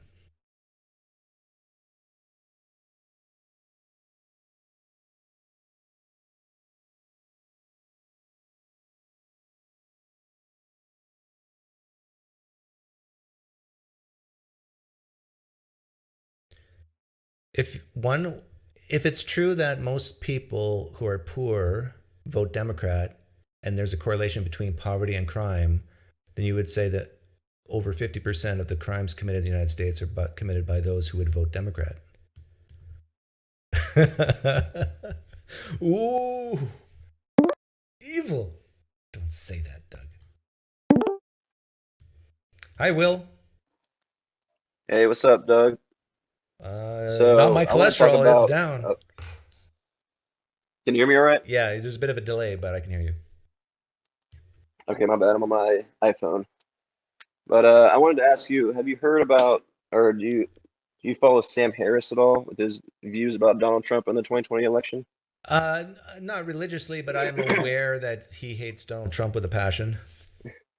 Yeah, well, his main argument pretty much is that it was a big deal, the January 6th stuff, because it was only really stopped by like Pence, right? Wasn't he asking Pence to deny the electors and say this didn't happen and that sort of thing? Yeah. Isn't that a pretty big deal? Yeah. Okay.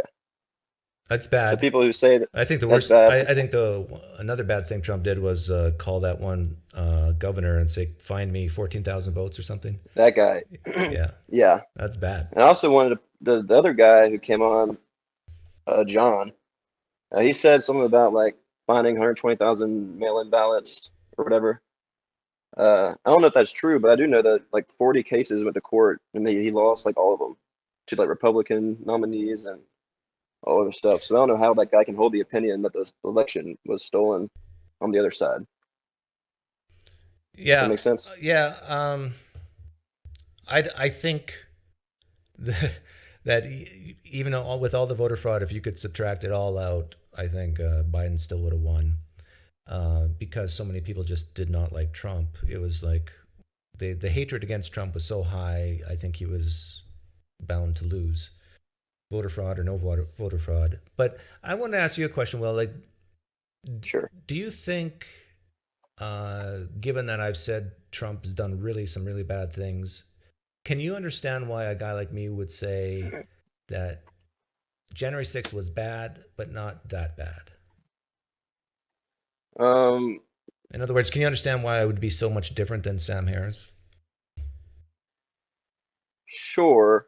I wonder sometimes if the roles were reversed, like if let's say in 2016, like a Hillary Clinton or a Bernie Sanders won, and the entire time he was doing terrible, everyone hated him or her, and then like 6 months before the election, he or they start talking about how the mail-in ballots are don't do them, it's terrible, they're all scams, no one do it, and then cries about it for like the entire 6 months. Everyone can see what's happening, and then pretty much the exact same events unfold. Do you think everyone would have the same opinions?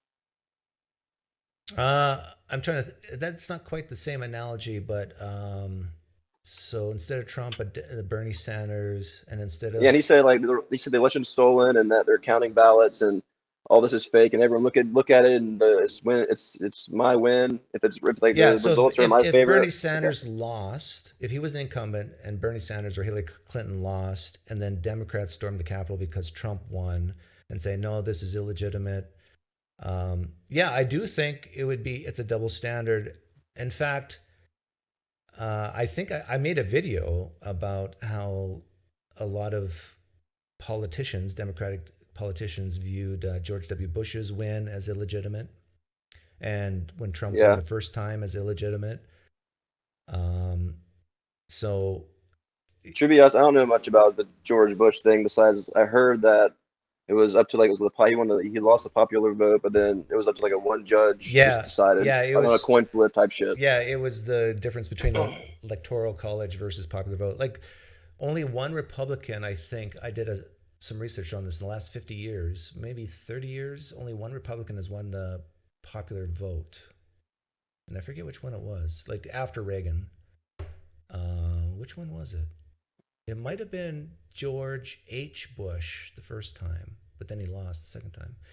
But the reason why I think January 6th is not a big deal is because, and I said this way before all the video footage came out, use any metric. Like what makes something bad when it comes to rioting? It's usually number of people killed, number of people injured, Damage. amount of property damage, right?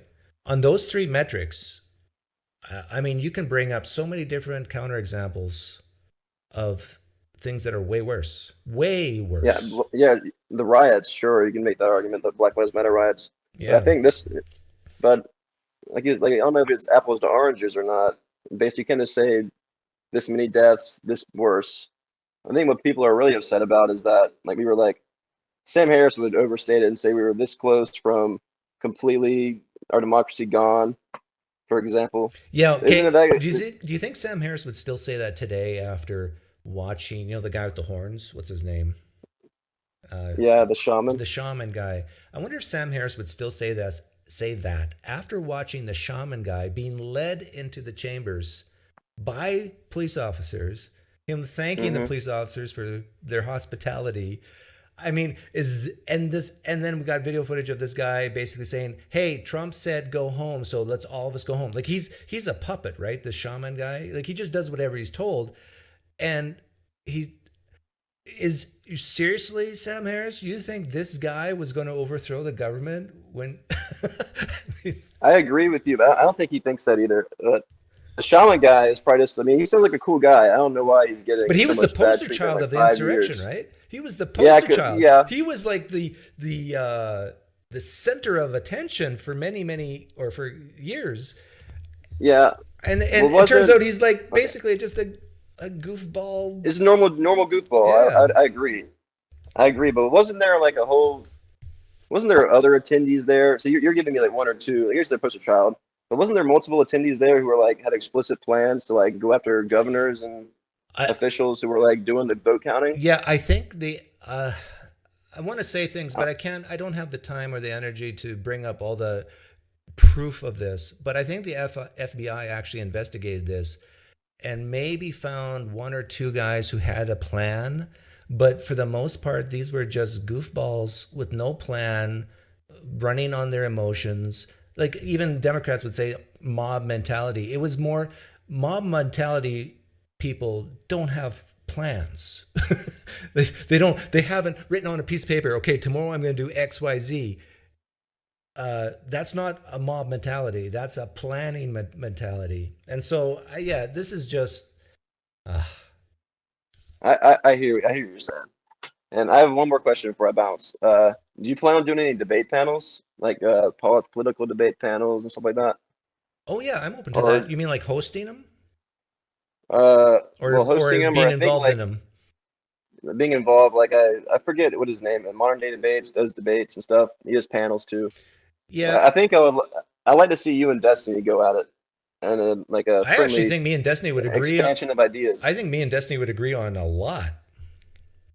I think so too. So I think it'd be interesting because y'all both try to get down. You're not like talking heads or ideologues, or like they're trying to get to the truth, right? Yeah, we'd have to find something we disagree on first. Like again, when it comes to this was one of my major points earlier. When it comes to the facts, me and Destiny would probably agree on most things, but we just see the importance of it differently. Like he might value something more than me and say, "Why aren't you outraged like I'm outraged?" Well, I'm not. It's like, why don't you like strawberry ice cream instead of chocolate? I mean, I just don't. I got you. Yeah. All right. Well, thanks for talking to me. Okay. Hey, Will. Have a good stream. It's the first time we've ever talked, right? It is. How did you find me? Um, pretty much through your atheist content, I found you, and I heard some arguments there, or like the thought experiments. I never heard this before. You kind of go, you bit of a, I don't want to say niche, but it's very original, I guess. What's your YouTube name in like when you're live on the live stream chat? Do you want to share it? I'm the type. I'm more of the. I never typed in your chat. I don't think. Okay. I only watch. I'm kind of that type of person. I'm not the Reddit poster or anything. But thanks for talking to me. Yeah, you seem like a Understood. reasonable guy. If you play poker, you could email me and I'll put you on the list. I love some poker. I was at Really? the casino last weekend in North Carolina. Yes, sir. Email me. Do you know I'll my have 'em. email? Here, I'll put it in the chat right here. And we play a low stakes, no rake, family home game twice a week.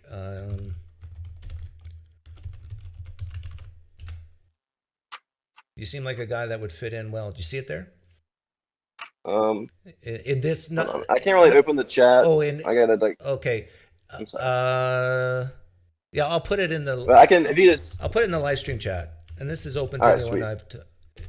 So this is my. Oh wait, actually, is there a chat on this? Yeah, I put it in both places. Oh, I see it.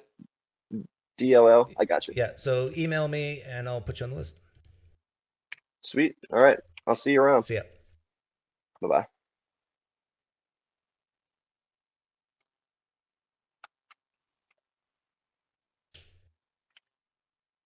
Okay.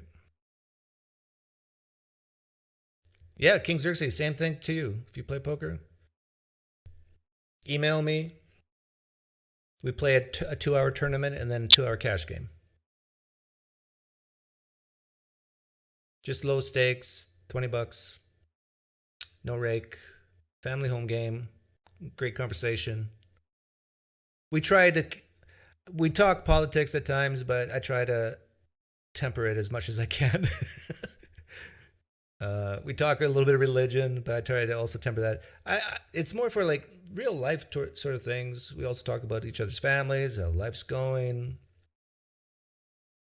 It's not meant to be controversial, it's meant to be fun.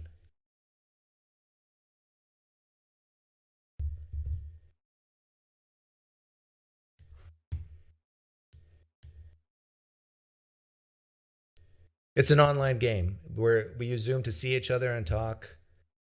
Yeah, it's all online.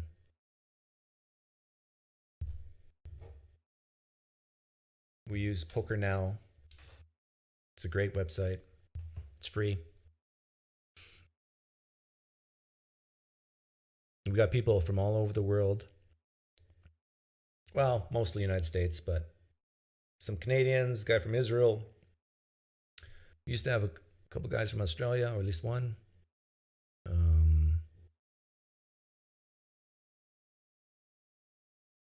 Anybody else want to call in?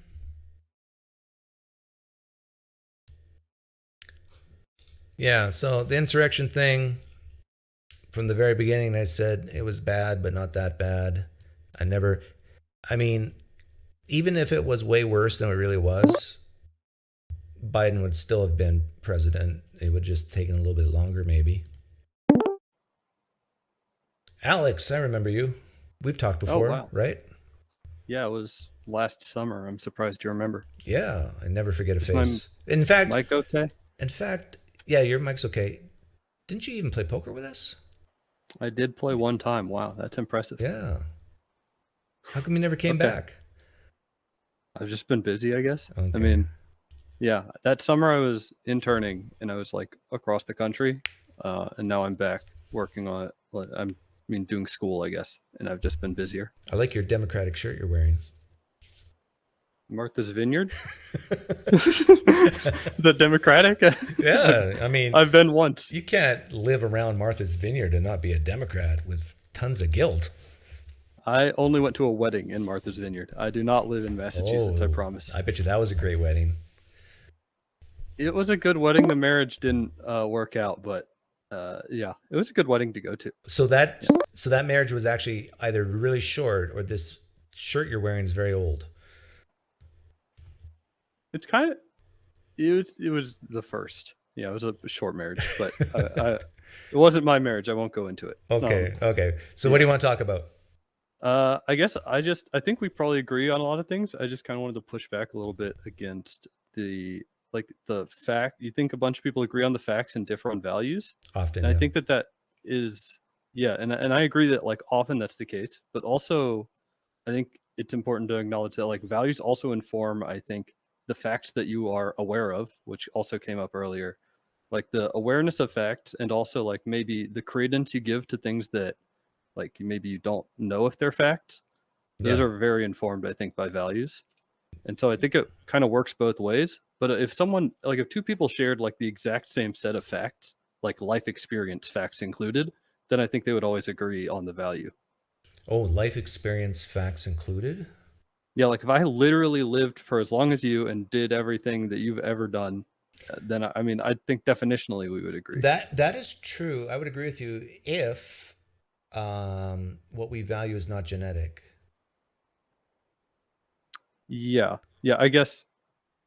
Yeah, it's kind of weird to have confounding variables there Yeah. because Like let's say the reason why I am the way I am, the reason why I lean right, the reason why I value, let's say, truth over hurting people's feelings. What if there's a gene for that? Like, I mean, not a like what if I am built to say things regardless if it hurts people or not? It's part of my DNA makeup. I think that's pretty unlikely, but I if actually that think is it's the case, likely. really, Yeah. really, I think that genetics determine, I guess, less than maybe you think. Like things I like don't think that- hormones even. Like why is it that women tend to be more compassionate or sympathetic over men? I think that's genetic. Yeah, I guess if I had to split between like genetic and societal, I don't know. It seems kind of close to 50-50 to me. I mean, both seem very important, Like but like, think about the most blue-haired left-wing liberal woman you can. Eats granola and loves everyone except for of course, right-wingers, and pump her full of testosterone. I Mhm. mean, Yeah. get her like 100 times the normal female dosage. I bet you she will become less sympathetic and less compassionate and more aggressive. Yeah, I agree with that. I mean, but I mean, anyone can alter their brain states. So now that's true that we can Yeah. that's part of that gene. Then that's the reason why I disagree with you that we can have the same facts and the same life experiences and still differ because of our genetic makeup. Okay. I guess when I think like same life, I just don't know how we could have the same life experiences without having the same genetic makeup. Maybe my hypothetical doesn't really make sense that way. Like I'm imagining if I literally lived your life, then I would literally have the same values as you. No, Like no, because you really no. Think about But I wouldn't have lived your life if I didn't have your genetics, right? Like I'm trying to imagine how I could okay. yeah, I'm trying to like I was born into your family at like with your genes. Okay, I see what you're saying.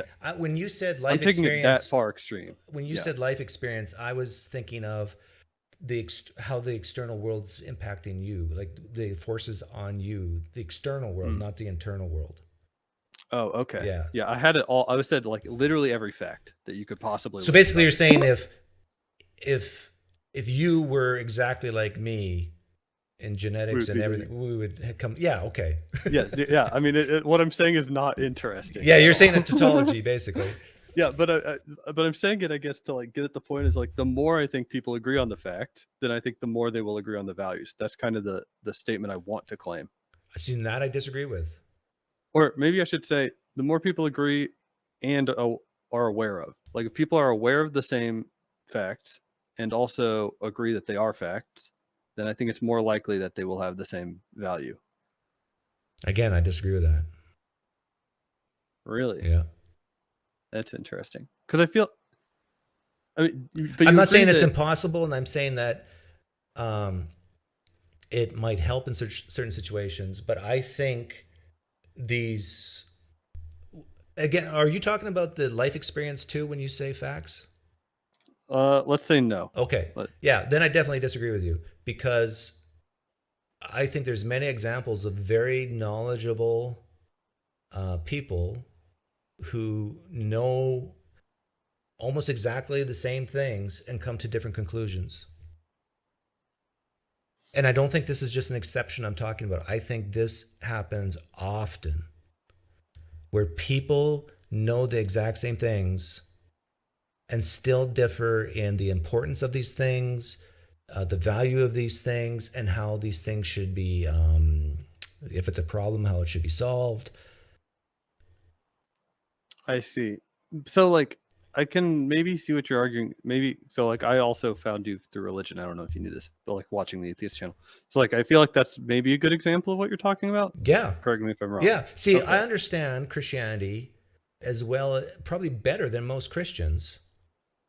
And yet, on the facts of, does Paul say X? Yes, Paul says X. Does the author of Gospel of John say Y? Yes, we would agree with the facts, but I don't think they're aware of the same facts that you are, though. okay, The but things like but let's assume they did. Okay, let's say everything I know, they know. Everything they know, I know. You can still have a Christian and an atheist. I don't know about that. I feel like I mean, for example, when you bring up like the who said they like eyewitnesses in the New Testament, right? This is something you love to do. Yeah. And there's it's just Paul, and that's questionable, and then I don't know, something about John. I'm not really a biblical person, but so like those people, I think, aren't really aware of the facts. I would say, like aware of the fact that there aren't eyewitness testimonies, and you can see that like when you talk to them. Yeah, right? that's true. There's a lot of people who don't know it, but I'm talking about people who know the same as me, if not more, or let's say same. Like look at the guy Testify. You know the Testify channel? Yep. Yeah. I'm familiar. Do you think I can say something he doesn't already know? Of course not. He knows that there's no first hand, I saw this in the Gospels. He knows this. But yet he still thinks it's a sufficient reason to believe that Jesus rose from the dead. I don't. Now, why is that? We agree on the facts. He sees it as reliable. I don't. He sees it as sufficient. I don't. And I think the real reason why we disagree is because of these other peripheral things, like he needs it to survive. I don't. He values eternal life. I don't. He wants his sins forgiven. I don't care. I don't even believe sin exists. Right? So these are the reasons why he's a Christian and I'm not, even though we can agree on the facts. In fact, I agree with Christians on the evangelical Christians on almost everything they say.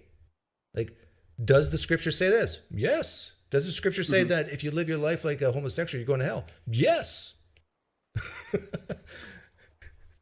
True. Okay.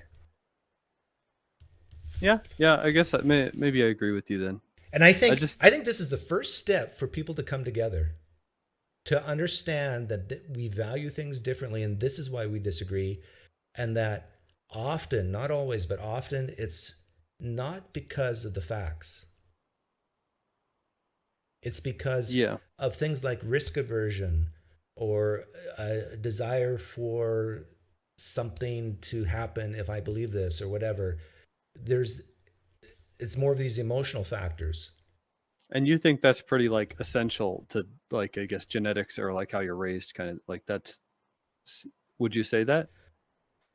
The reason why people the way they are? Yeah, let's say the things that people value is that determine like when is that maybe determined in their life? That's a tough question. See, one can say it's partly genetic and partly how you're raised, but I'm a naturalist. It's 18 to 22. Yeah. The thing is, I'm a naturalist, right? And so that line between culture and genetics becomes really fuzzy as a naturalist, if you're honest. Well, but I think your values were probably set early, right? Do you think you changed in like what you valued from a young age? Because I guess, I mean, I don't know what you were like when you were young, but you sound like you were always. Yeah, no. But what I'm saying is, definitely right. Yeah, definitely the values I had were instilled in me as a young kid, like self-reliance, working hard. These, what a lot of people view as racist now. But the real question is, where did those values come from?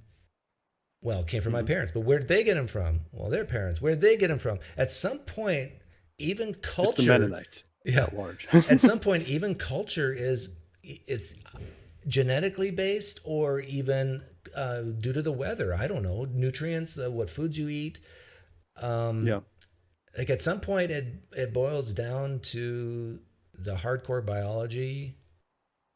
And so then, therefore, the difference between nurture versus nature becomes fuzzy. Okay, well, I don't know if okay, that might be something I disagree on. I feel like at this point in like human society, you can influence the values of people of like children you're raising, right? To be like pretty vastly different than their parents or their parents' parents. Like I mean, you could just like condition them differently from a young age, right? So I think like as a society, we can shape value or we have a stronger influence on value than the genetics. Yeah, I agree with that. But I'm just saying, like, where did that even desire Yeah, you to could want say to shift? society Yeah. came from genetics and stuff, Yeah. but like I think this is often, or this is how I interpret a lot of, I guess, what like liberals want or something. They want the society to, you know, place value on people's feelings, and this is something that maybe wasn't selected for in the past. But as a society, we could make the change, and you know, I mean, whether or not you agree with that, I guess that's determined by your genetics. So it's genetics all the way down. Yeah. And I said this earlier in this live stream that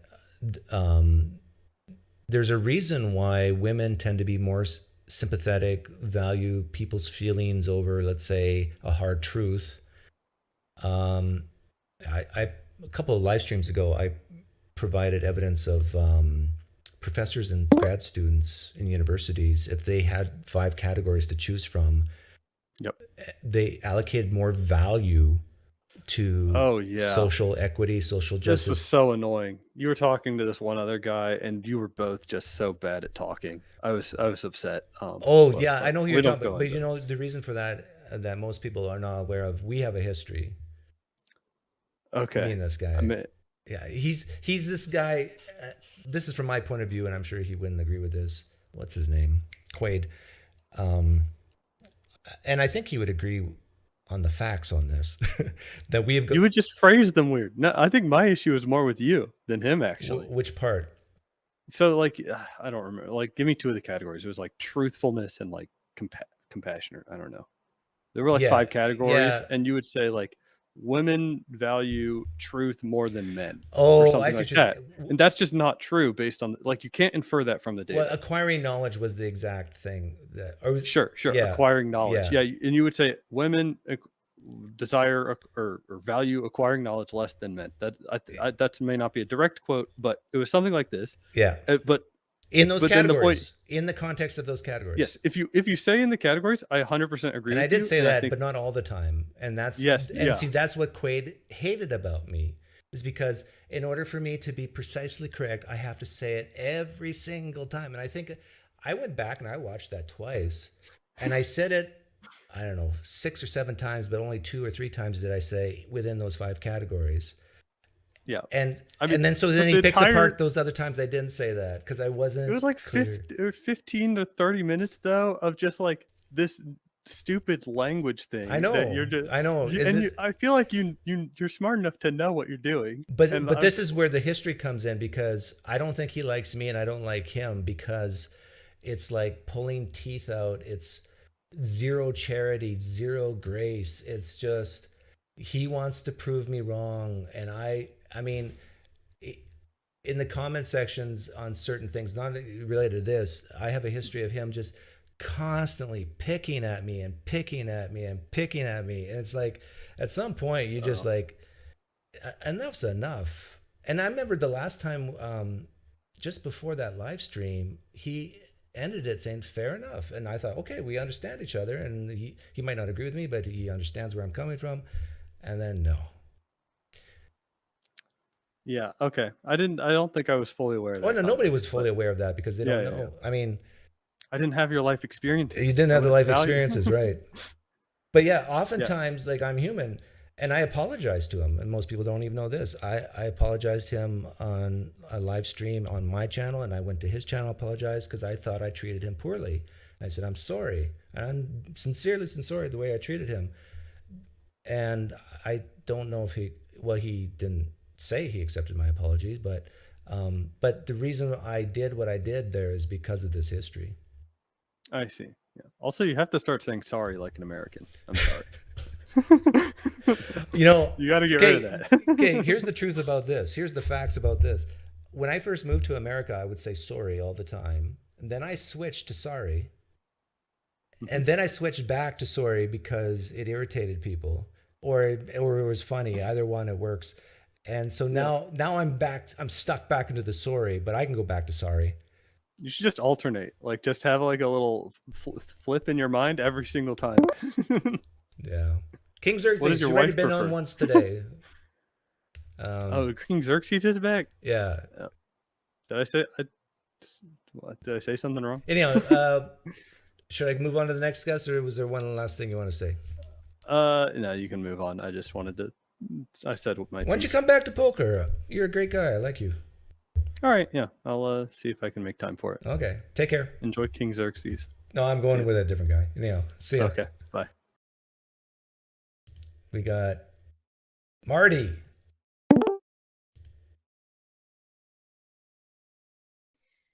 Can you hear? Yep, I can hear you. Are you going to show your face? No, I'm in bed. My back. I threw my back out. Oh, no. Why I'm here because I should be at work. Okay. So how bad's your back? Like, are you on muscle relaxers? No, but I probably should go get some. Yeah, they're kind of addictive, though, so you want to be careful. Muscle relaxers are nice. Yeah. So I had a question. Did you get my email? Yes, I did. I haven't had time to respond, but Just a second. Okay. this Mormon guy wants to talk to me. Stuff gets buried. I'm sure. I know it doesn't mind. Is there a delay? Are you hearing me fairly quickly? I don't know. Am I? Yeah, you are. Okay, we're good. But yeah, I guess, does he want to come on my CS Thursday thing? Oh, that's true. He could just call in anytime. Yeah, he can call in anytime. I'm not sure what his schedule is. I don't know him super well. I just talked to his brother. His brother has like called Latter-day Skeptic, and he's basically like he's more of your flavor, but he talks about Mormon topics. Okay. He does those short 10-minute videos. Yeah, he can call in. I'm not sure what topic he wants to talk about, but is there anything I said today that you disagreed with? I haven't been on super long. I said that the goal of the Democratic Party is to make Republicans, whether they realize it or not. Well, if it's a goal, it doesn't have to be realized. Well, that's true. I guess an unintended consequence of the goals of the Democratic Party is they end up making Republicans. And the reason why I said that is because if you're a Democrat and you want people to get an education and want people to go from, let's say, poverty to non-poverty, in fact, go from poverty to, let's say, making 100 to 200,000 a year because you got a skill, exit polls are pretty clear. The data's in on this, that if you make between $100,000 and $200,000 a year, you're more likely, I mean, it's a small one, but let's say 55% to 45% more likely to be a Republican. Interesting. Isn't that weird? Yeah. And this is a bigger one. If you're a Democrat who's all for families, committed relationships with kids and grandkids, and you're going from a single person to a person with a spouse and kids, you, again, are more likely to be a Republican. Wait a minute. If you're a Democrat, you're more likely to be Republican. If you're a Democrat 18-year-old kid and you get married and have kids, you're more likely to become a Republican than stay a Democrat. Oh, really? Mm-hmm. I didn't know that. According to the exit polling data. That surprises me. And I would say, especially if you're a woman, 18-year-old, you get married to a male Republican, you're definitely more likely to become a Republican or vote Republican. Because the person you love and have children together.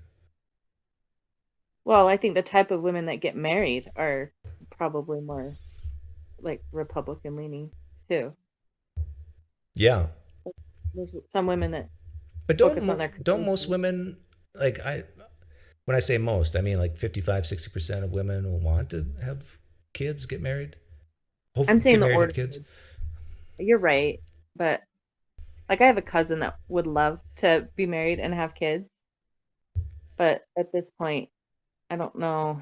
She'll date a little bit online, find some online dates, but she's really successful in her career, and I don't think she's willing to like marry down. So Ah, like she's struggling to find someone to date.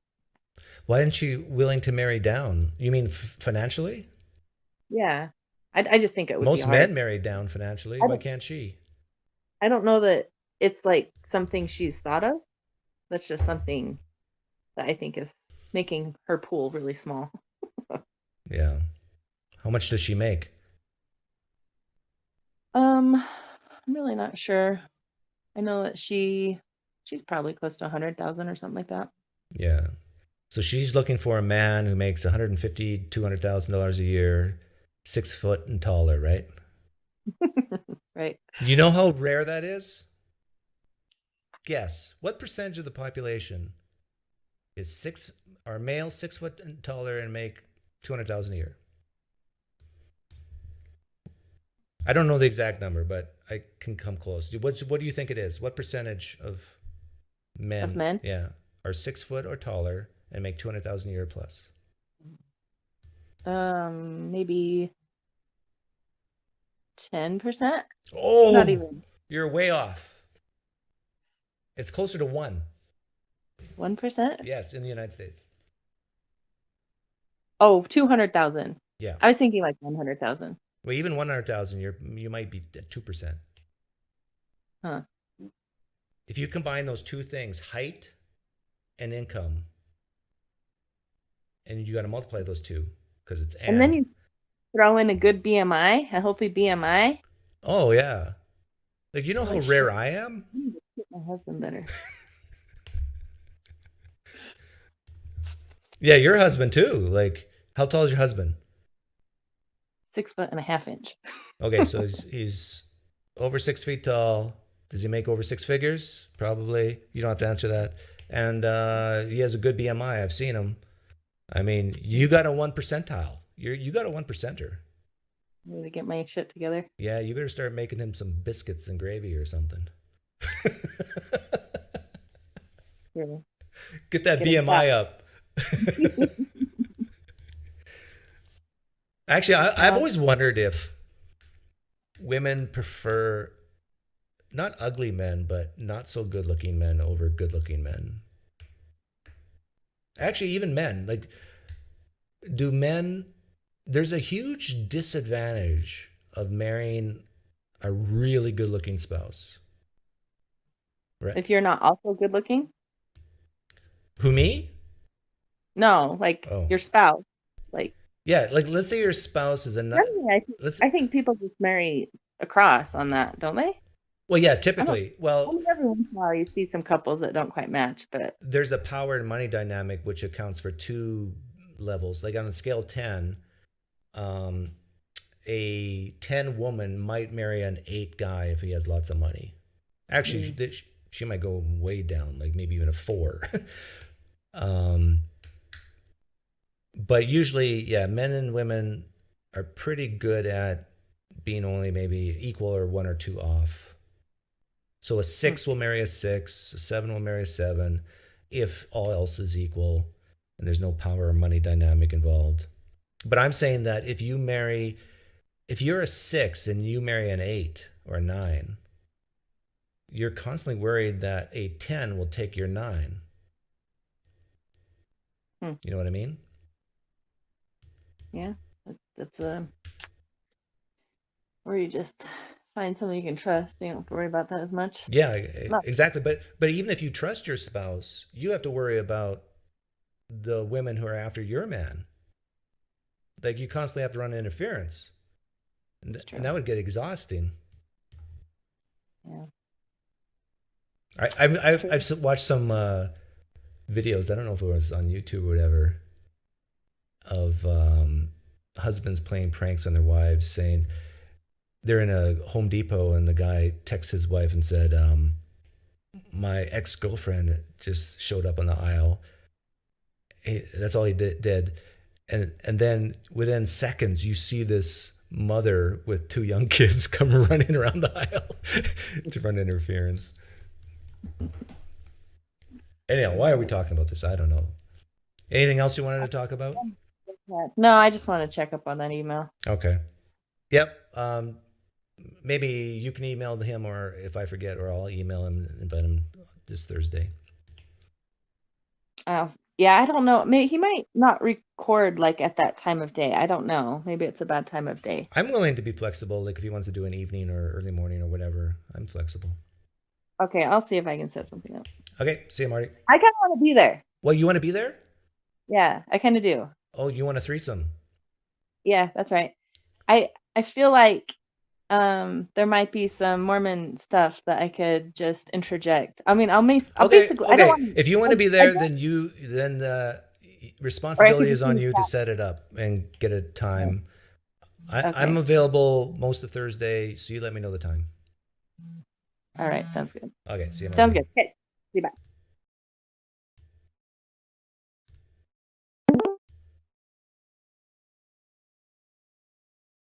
Hey, you were upside down there for a second. Oh, was I? How you doing, Can you hear me Sterling? okay? Yeah, I can hear you. I can see you. Cool. Thanks for having me. No problem. What do you want to talk about, Sterling? Well, my ultimate goal is to get you to leave the Republican Party, and I just want to put all my cards on the table and tell you that. I love that. Okay, so give me your sales pitch. Well, first of all, If you offer me money, that will do it. Like, how much? I can be How bought. How much? Speaking how of much? Yeah. No. Really, I just joined your political channel. I followed your other channel and for a long time, and I need to apologize because I'm the one who sent Robert Bauer. I think you had a conversation with the panpsychist. Oh, a you few sent days him ago. to me? Yeah. What was I gonna do? Oh, I that- should thank you because that was batting practice. I mean, that was fun. Yeah, that guy. Yeah, I met him on a random panel. Like I'll just jump around on panels and hit the link, and I met him there, and he was going on about Atlantis and the energy source on Atlantis, and I was like, wait a second, hold on, Doc. Oh, and he goes by Professor Bauer. But anyway, yeah. So I couldn't get through to him, so I enjoyed watching you go through the same struggles. Well, I kind of, I mean, he was contradicting himself, and yeah. Anyhow, with guys like that, you got to get to him. Like when he makes a claim like remote viewing, like get your pen and paper out and make him remote view right there. Oh, absolutely, absolutely. We've had similar conversations, and it's also maybe best to stop him at that one claim because as any professor, he can just go and go and go and go to the next claim and the next and the next and shotgun tactic. Yeah, that's a typical characteristic of Democrats. Is that right? And so I'm curious, do I strike you as a Democrat, or do you have any first impressions of me? Because I'm sensing a man bun behind you. Oh, you're technically correct, and I'm sensing. Can I see the back of your head? Sure. And I want to be honest. Like I'm sensing jealousy around your aura. Yeah. See. Can you see it? Look at that. Without even seeing at the back of your head, I knew you were a man bun guy, and that puts you clearly in the Democratic camp. Jesus, what can I do? So in the Democratic camp, one votes Democrat. Yeah, is what you're saying. Is that what you surmise from the man bun and whatnot? Oh yeah, like if I saw you on the street, I would say, yeah, you're a Democrat. You might even be vegan, but definitely vegetarian. Okay. Am I right there? No. Okay. Neither. Yeah. Good. Yeah, neither. Well, there's hope for you. And what else would I surmise from you? You look like you live in Seattle or Portland? How many? Yeah, nah, I've never been there. I'm from South Carolina, but I live in South America right now. I'm in Colombia. Oh, okay. Yeah, yeah, Well, kind of like if an you ex. have a man bun and you're from South Carolina, you said, Yep. and Yeah. if you live Yeah. in Colombia now, Colombia, Colombia. Yeah. that means you're part of the cartel. Well, hang on a second. We're talking. Jesus Christ. Jesus Christ. Sorry for outing Don't you. don't. You are good at this. No, but if we could keep it political. No, actually, I'm. Wouldn't it be funny if I was right? I'm wrong, everyone, but It's let's like move. I'm just like trying to act natural here and change the the Yeah, topic. act natural like nothing Um, happened. yeah, that's what they instructed me to do. If this ever happened, uh, no, I'm not a Democrat. I'm not a Democrat. Are you a Republican? Well, I haven't registered yet. I just became a citizen on February 10th, so a little over a month ago. But my guess is I will register Republican, and I lean right. So most of the whoever I'm voting for will probably be Republican. I'm actually registered Democrat, and I did get duped with Obama. Like I voted for Obama twice when I was a younger person, and definitely got hoodwinked. I got okey doked, and I pretty much decided that I would never vote for one of those two parties again. It's going to be very difficult. But I was glad that I registered for Democrat because it allowed me to vote for Bernie Sanders in the primary in my state. And in my state, you have to be registered as that party to vote in the primaries. If that makes Oh, sense. so Obama was too Republican-ish for you? Too corporate. Yeah, too corporate sellout for me. Yeah. Oh, okay. So you're Bernie Sanders type Democrat. Okay. Yeah, well, I'm a Bernie Sanders type um, political mind, but I don't know if Bernie Sanders is truly a Democrat. He's actually, I mean, he did run in the Democratic Right. primaries, but I don't think Right. think he's ever won a race as a Democrat. It's always been independent. But anyway, Yeah, they kind of were mean to Bernie during the Hillary campaign, right? They didn't treat Hillary, Bernie well. Hillary. Well, let me just stop you right there because Hillary is always, according to everyone, very likable, very friendly. She treats everyone fair. Yeah, of course they cheated Bernie. Of course they did. And when he lost, I never supported. I didn't support Hillary, and then I didn't support Joe Biden. I voted third party, Green Party. See, the problem in the American system is there's basically only two parties in the game. They need more Mhm. parties in the game that are like viable, possible, potential parties because a The lot of problem. Democrats are not happy with the Democratic Party. A lot of Republicans are not happy with the Republican Party, but it's just like so much inertia to like break off into, let's say, four main parties.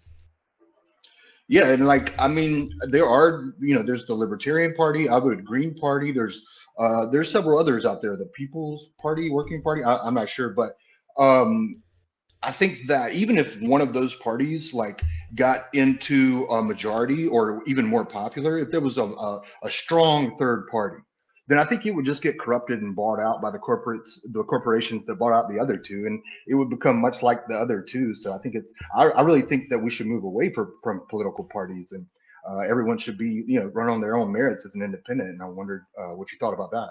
Yeah, I'm not against that. But I think it's sort of like public school systems, right? There's economies of scale. There's like a standard of inconsistency. If all schools were independent and not public, take maybe healthcare is a better one. Healthcare, you can have economies of scale if it's universal healthcare. If you got just a bunch of independent hospitals, prices might go up. If you have just a bunch of independents in the politics, I mean, it's harder to know who they are. It's harder to get to that visibility out there. You said if more hospitals were in, you said more if there was more independent hospitals, the prices might go up. Yeah, I'm basically But using that healthcare argument against or as a reason why we do have a political party system. but And if all the politicians ran as independents, it's like there'd be too few dollars to try to get like, who is this person? I've never heard of this person before. Like, Mhm. Right. Which then we should probably take it a step further and look at how money affects politics and this super PAC money, this dark money. But anyway, my question to you was going to be, so you never voted in a political, like a presidential primary no, I or just became a election, citizen, right? so I was a Okay. law-abiding non-citizen. I don't believe that. I know But was. I've never no, voted in the U.S. but the law abiding part is the one I question. Well, Um, I go 5 miles an hour over the speed limit. well, don't let's keep it down. But my question to you would be, so you plan on voting in the next presidential election, is that right? Yeah, And in the primaries as well, I take it. probably. Yeah. Don't ask me who. I don't So know yet. you don't know yet. So then, what are you looking for in your? Because you know some of the people that are already in it, right? Trump, Nikki Haley, right? They're already in there, and maybe DeSantis is gonna get in there, right? Yeah. Do you have any feelings about those people? Um.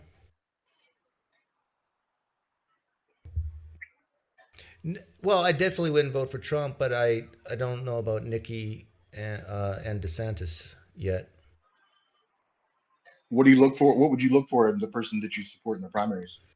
Someone who shares similar values as I do. So And Trump doesn't. no, I think he's a horrible role model and probably causes too much problems than he's worth. Because of the touchy-feely types on the left, they get angry easy. So it's hard to build bridges. But When you say touchy feely, you mean like Joe Biden with the smelling of the. Oh, yeah, never mind, literal never mind. touchy-feely like Joe Biden. So So I lean towards personal responsibility, which turns off a lot of people on the left. But I'm for closed borders because I think that's the best way to see differences in countries. And I think in the short term, open borders can wreak havoc. What are some other major? When it comes to fiscal stuff, I think a balanced budget is better than increasing debt. But both parties are guilty of that one. But I guess a party that would be less likely to do that or a little more fiscally responsible would be better. neither one are fiscally responsible. I mean, and they vote on the same stuff that costs the most, which is the military budgets. And the Republicans and the Democrats do it Well, the almost. military's not the most. What's the most? Social Security. Social Security costs more than our military industrial, our defense spending. By far. It's like triple, Let's look it up. quadruple. Let's look it up. Okay. Yeah. See, what I just said is a falsifiable statement, right? Yeah, I appreciate it. I'm not. I just. Yeah. I guess I am saying that I don't believe it, but I'm not sure if it's true or not. Why is it? Okay, I'll bring it up here. So if you type in Google monthly treasury statement, I'll go to the current one. PDF. I gotta. And so, okay, So I was saying that the two parties agree on what we spend the most on, which is the military budget, the defense budget. But you're saying no, it's actually Social Security, and there are differences. Is that where you were going with that? Yeah, hang on. Let me make it bigger so you can see it.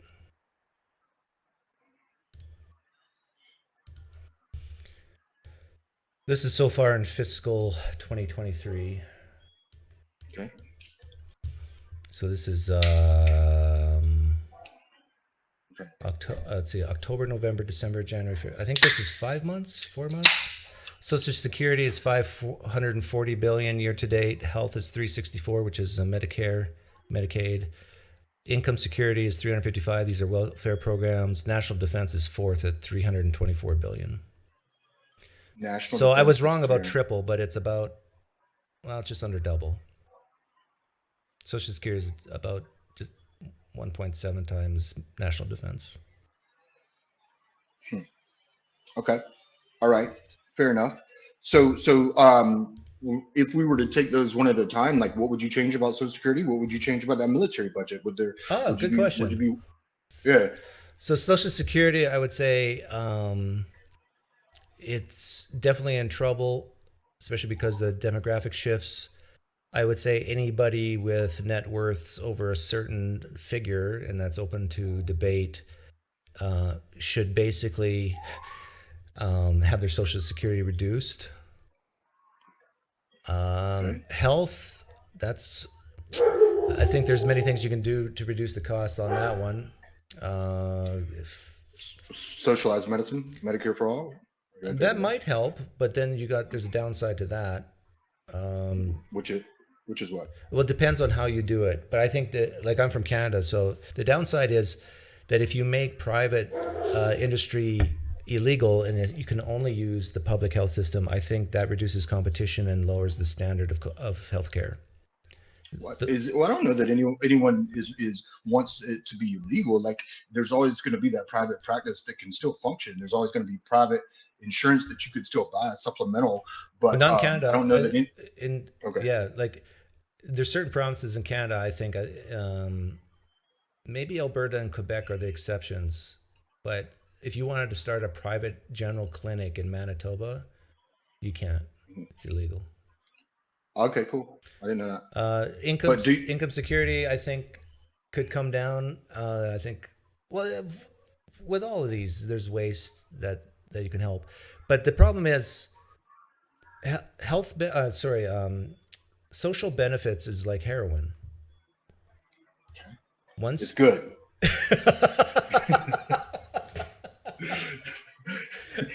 It's good, and we need more of it. Is what you're saying? It's addictive. Like, imagine someone came up to you and said, "I'm hungry. I have no place to live. Whatever." And you say, "Okay, I'll help you out, buddy." And you give them $1,000 a month because you work for the cartel and you got lots of money. You give them $1,000 a month, and then all of a sudden, you hit tough times, and you yourself can't afford it, and you cut it off. I tell you, that person's going to be angry at you. Now, what are they going to do? Oh no! Because they become dependent on you, right? And this is what welfare programs do, I think, to human beings on planet Earth, where it is so easily to get addicted to these checks from the government that if they all of a sudden ran out and stopped, what would you do? So I think the goal in life is for you not to be reliant on the government. And I actually think a lot of Democrats would say, yeah, I'm okay with that. Like, that should be the goal. But they would say the reality is most people are, we can't do it and blah, blah, blah. But the goal, I think we share, that you should get to a point in life where you say, I don't need the government. Right. But then if you get to that point, and this brings it back to the title of this live stream, if you get to the point in your life as a Democrat where you say, I don't need the government, I mean, and if many people become like that, why do we need the Democratic Party? Maybe for abortion, I'm not a Democrat. But then, there are things we need. You're right, and that's a good example. But no, I'm not a Democrat, and I don't know. I'm not going to speak. Well, but you're worse than. I mean, you're better than a Democrat. in the sense of, like, you want even more social programs, right? Well, I think that we should take profit out of healthcare, and I think that the studies show that it does save us money over time. Even the studies that were done by the Koch brothers, who wanted it to show that it was that Medicare for all was bad, it actually saves us money over time, and it just makes sense that taking profit out of healthcare. Nobody should be profiting off of our healthcare. These insurance companies shouldn't be billions of dollars and multi-million-dollar bonuses for CEOs. All because when that's the case, they'll always put profit ahead of our healthcare. So to me, it just makes sense to take profit out of it. Now, you still have to pay your doctors and nurses and pharmacists and whatever. Like, you still got to make money, but it shouldn't be dependent on how many prescriptions you fill or how many patients you see and how many. It should be okay. But how is it that the United States and other Western nations like Germany, maybe some other European countries, have probably way better healthcare than the rest of the world? Why is that? No, not the United States. I'm not sure by what metric you're measuring that, but even by like no, I'm talking about there. What you disagree that the United States has great healthcare if you have, let's say you're a billionaire and you want right? That's what I mean. I mean that it's there. You might not have access to it, but it's there. Yeah. Right. So what good is that? Well, the point is, why is it that it's there in Western European countries, in the United States and Canada, and not in a lot like in Colombia? Like, I'm sure you got healthcare there, and it's probably not even that bad. But if you wanted You, some major, like you got a weird disease, you would want to go to the Mayo Clinic. You wanted to go to Germany or some country. You don't go to Colombia. Why is well, that? a lot of people actually do. Like, there's a lot of dental work being done here because it's like a fourth of the cost.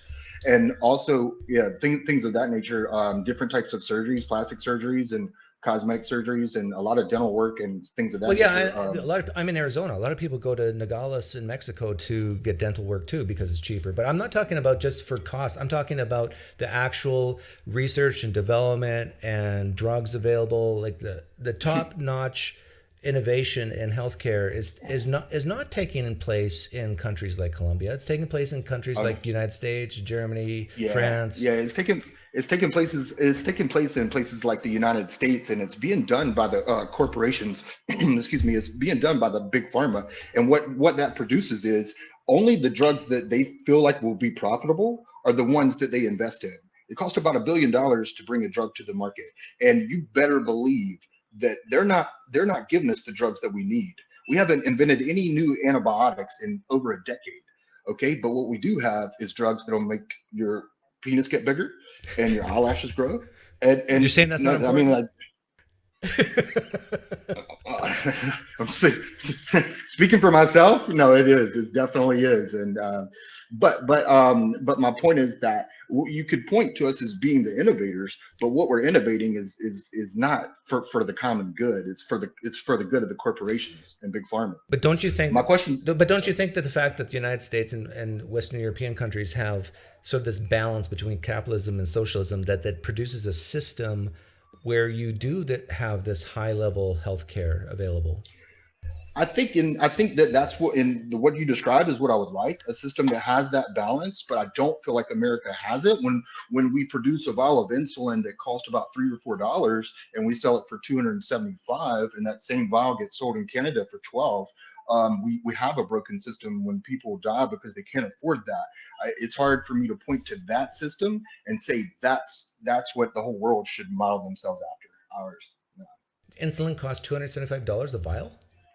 It depends. Yeah, short acting insulins like Novolog and Humalog can cost about 200 for a 10 ml vial, and then like some of the longer acting ones like Lantus can cost over 300. Huh. So Yeah. what do you think about, let's say, private, not the government, but the private charities helping people who are struggling with buying drugs, helping them? Charities are a ripoff. We don't need charities because that's just more waste that's going to go into it, and there's less accountability. What I think we should do is, I mean, if you're okay with the nonprofits, the charities doing it, just let the government do it, and we have more oversight over them. And yes, we're going to have to keep an eye on them, but to me, it More just makes oversight sense. with government than private charities?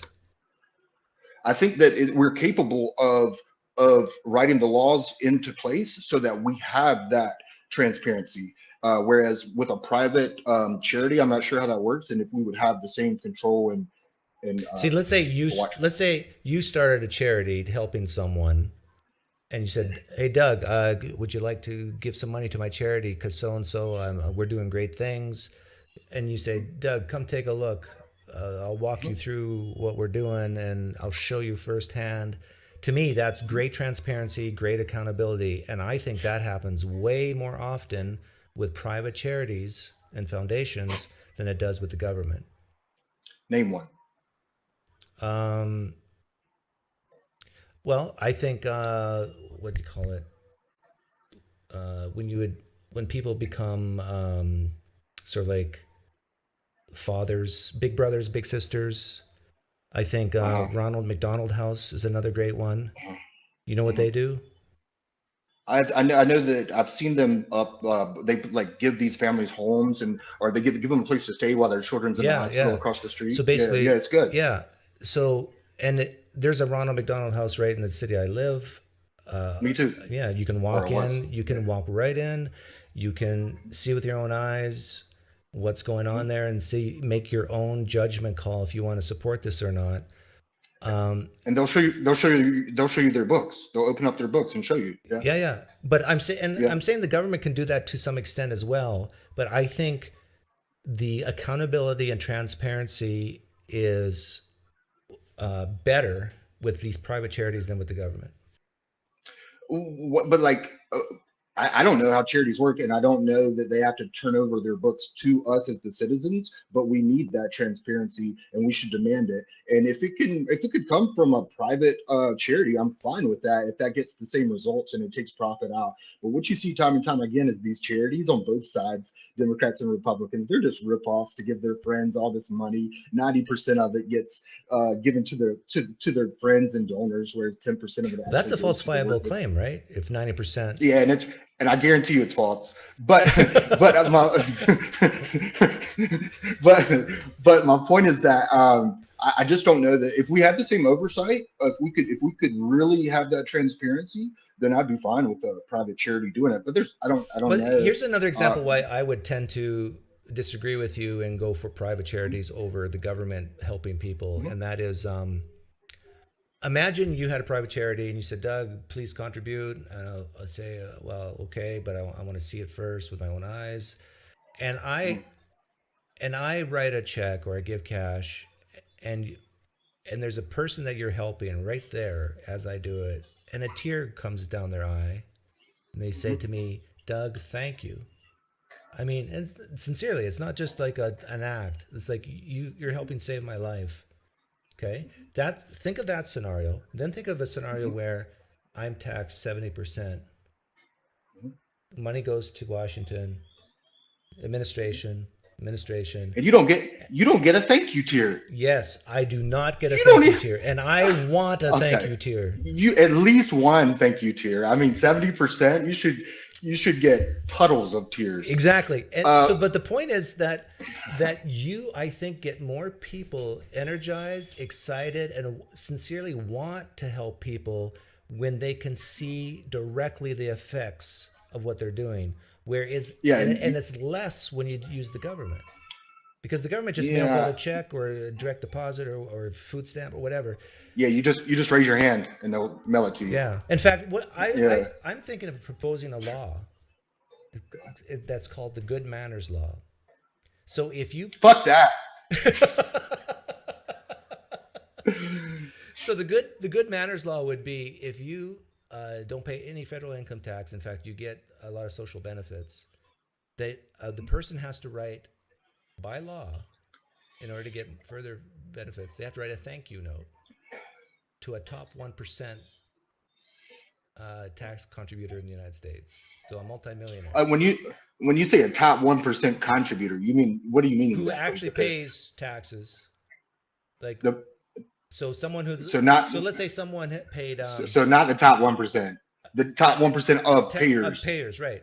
Not okay, avoiders. Got you. So someone who actually, let's say, paid $1 million in federal income tax one year, the person who makes $10,000 a year and needed assistance, they write a thank you letter to that 1% or that person. No, and that person. Go ahead. Now the left. People on the left are listening to me right now, and they're furious. How dare you? Oh, no. How dare you expect? Like, how humiliating. But, Degrading. businesses do this all the time, right? You go to a store, you say, thank you for your patronage. Thank you for your business. Corporations do this all the time.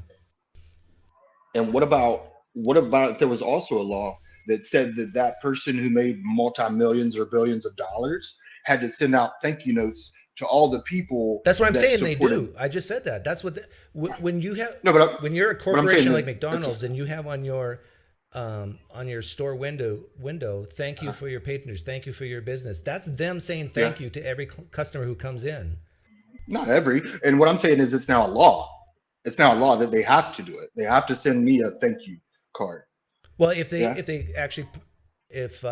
actually bought a product by law, they have to say, I would say by law, a business has to say thank you for your patronage on the store window. Okay. That's an easy thing to do. Yeah. And I have to say thank you for them paying taxes that allows me to feed off of society. Yeah.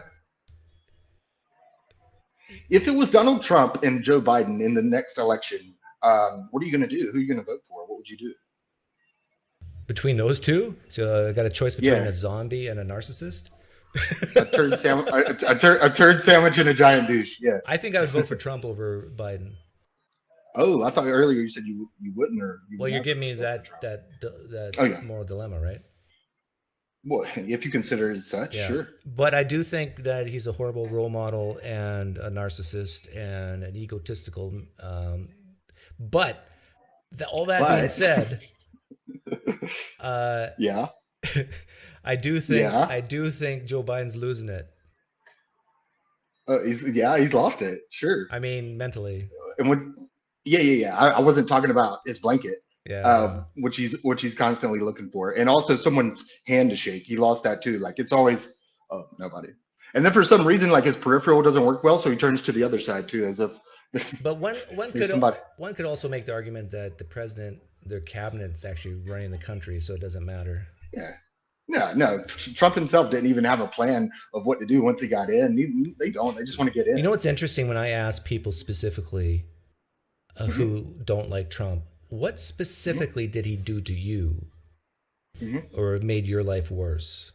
Don't talk about other people. I'm about you. And you know, most people can't think of anything other than he hurt their feelings. Yeah, he triggered me. No, I'm kidding. No, he didn't do anything to me that was bad, and I don't dislike him because he did something bad. I dislike him because he didn't do anything good, and I just like him because he didn't do anything. Not that he didn't do anything good for me. Like I'm straight. I'm one of those people that, like you said, I don't need the government. And but at the same time, I do have compassion, and I know that I paid $300,000 of student loans, for example, and I know how much it made me suffer and my family suffer, my How relationship. much? 300,000? Yeah, and it was all graduate degree. Like I had a full ride undergrad, and yeah, I had like a $75,000 a year graduate What program. did you get your degree in? I have a PharmD, like I was a pharmacist, and yeah. Oh no! Before you said What? pharmacy, I thought in my Yeah. mind it's going to be pharmacy. I wish I would have said Really? something. Yes. You know why? No. Because you're in about Colombia it. and you work for the cartel. God, I have doxed myself completely. I'm gonna have to call my handler after this. So But, when you use what would your it- vessels, do you use a canoe paddle to stir it, or? All right, listen, you're too close to home here. But let me ask you, what if it's not Trump and Biden, what would it take to get you to vote for outside the box? You know, for that third party, that independent. What if that person really, supports your policies more and Yeah, you agree exactly. with more? Yeah. Like, why is that? Why is that not the person you're voting? Well, it could be. I'm not saying it's not. But I thought you were saying if I'm giving you the Trump, Biden, you acted like you had to choose one of those. Yeah, but you're now introducing independents and other choices, and I would say, yeah, I'm open to voting for an independent. So it's Donald Trump and it's Joe Biden. Are you going to look at the third party Yeah, and the yeah. independents at that point? In fact, And the third party, whoever it is, would be between those two guys would be the favorite before even looking No. at them. maybe your favorite, but not in the eyes of the media and the country. Oh, like, no. They'll be. Well, that's because most of the world, the United States, are sheep, right? They just do what they're told. But not you, Pine Creek. Not and that's me, why I like you. not you, Sterling, because we are mavericks. Cheers. Okay, take care. Okay, I forgot to put water on my desk before starting this.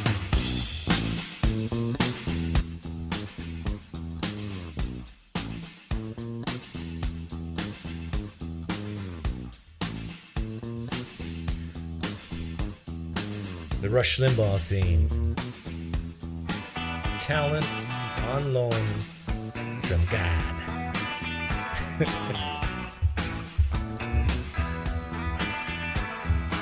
Oh, yes. I hope I'm wrong, Sterling. I'm probably wrong about what you do for a living.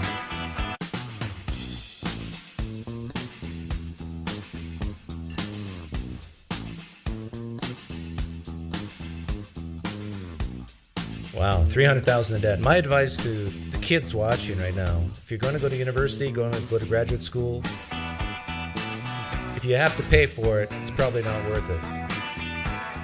If it's a public education.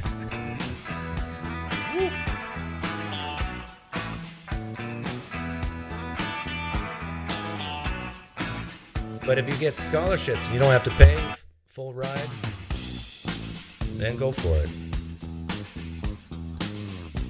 Talent on loan from Satan, yeah.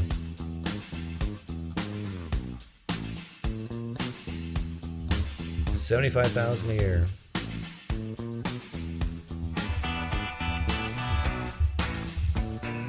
When I got my second graduate degree, I literally looked the person in the eye who was making the decision. I said, look, if I have to pay a dime to come here, I'm not coming. And she said, okay, full ride.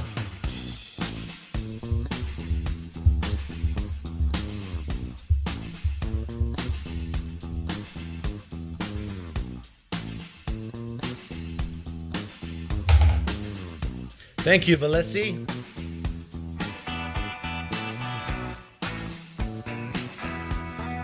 We'll see you guys on Thursday, Theist Thursday. Don't be late. Have the great rest of your day.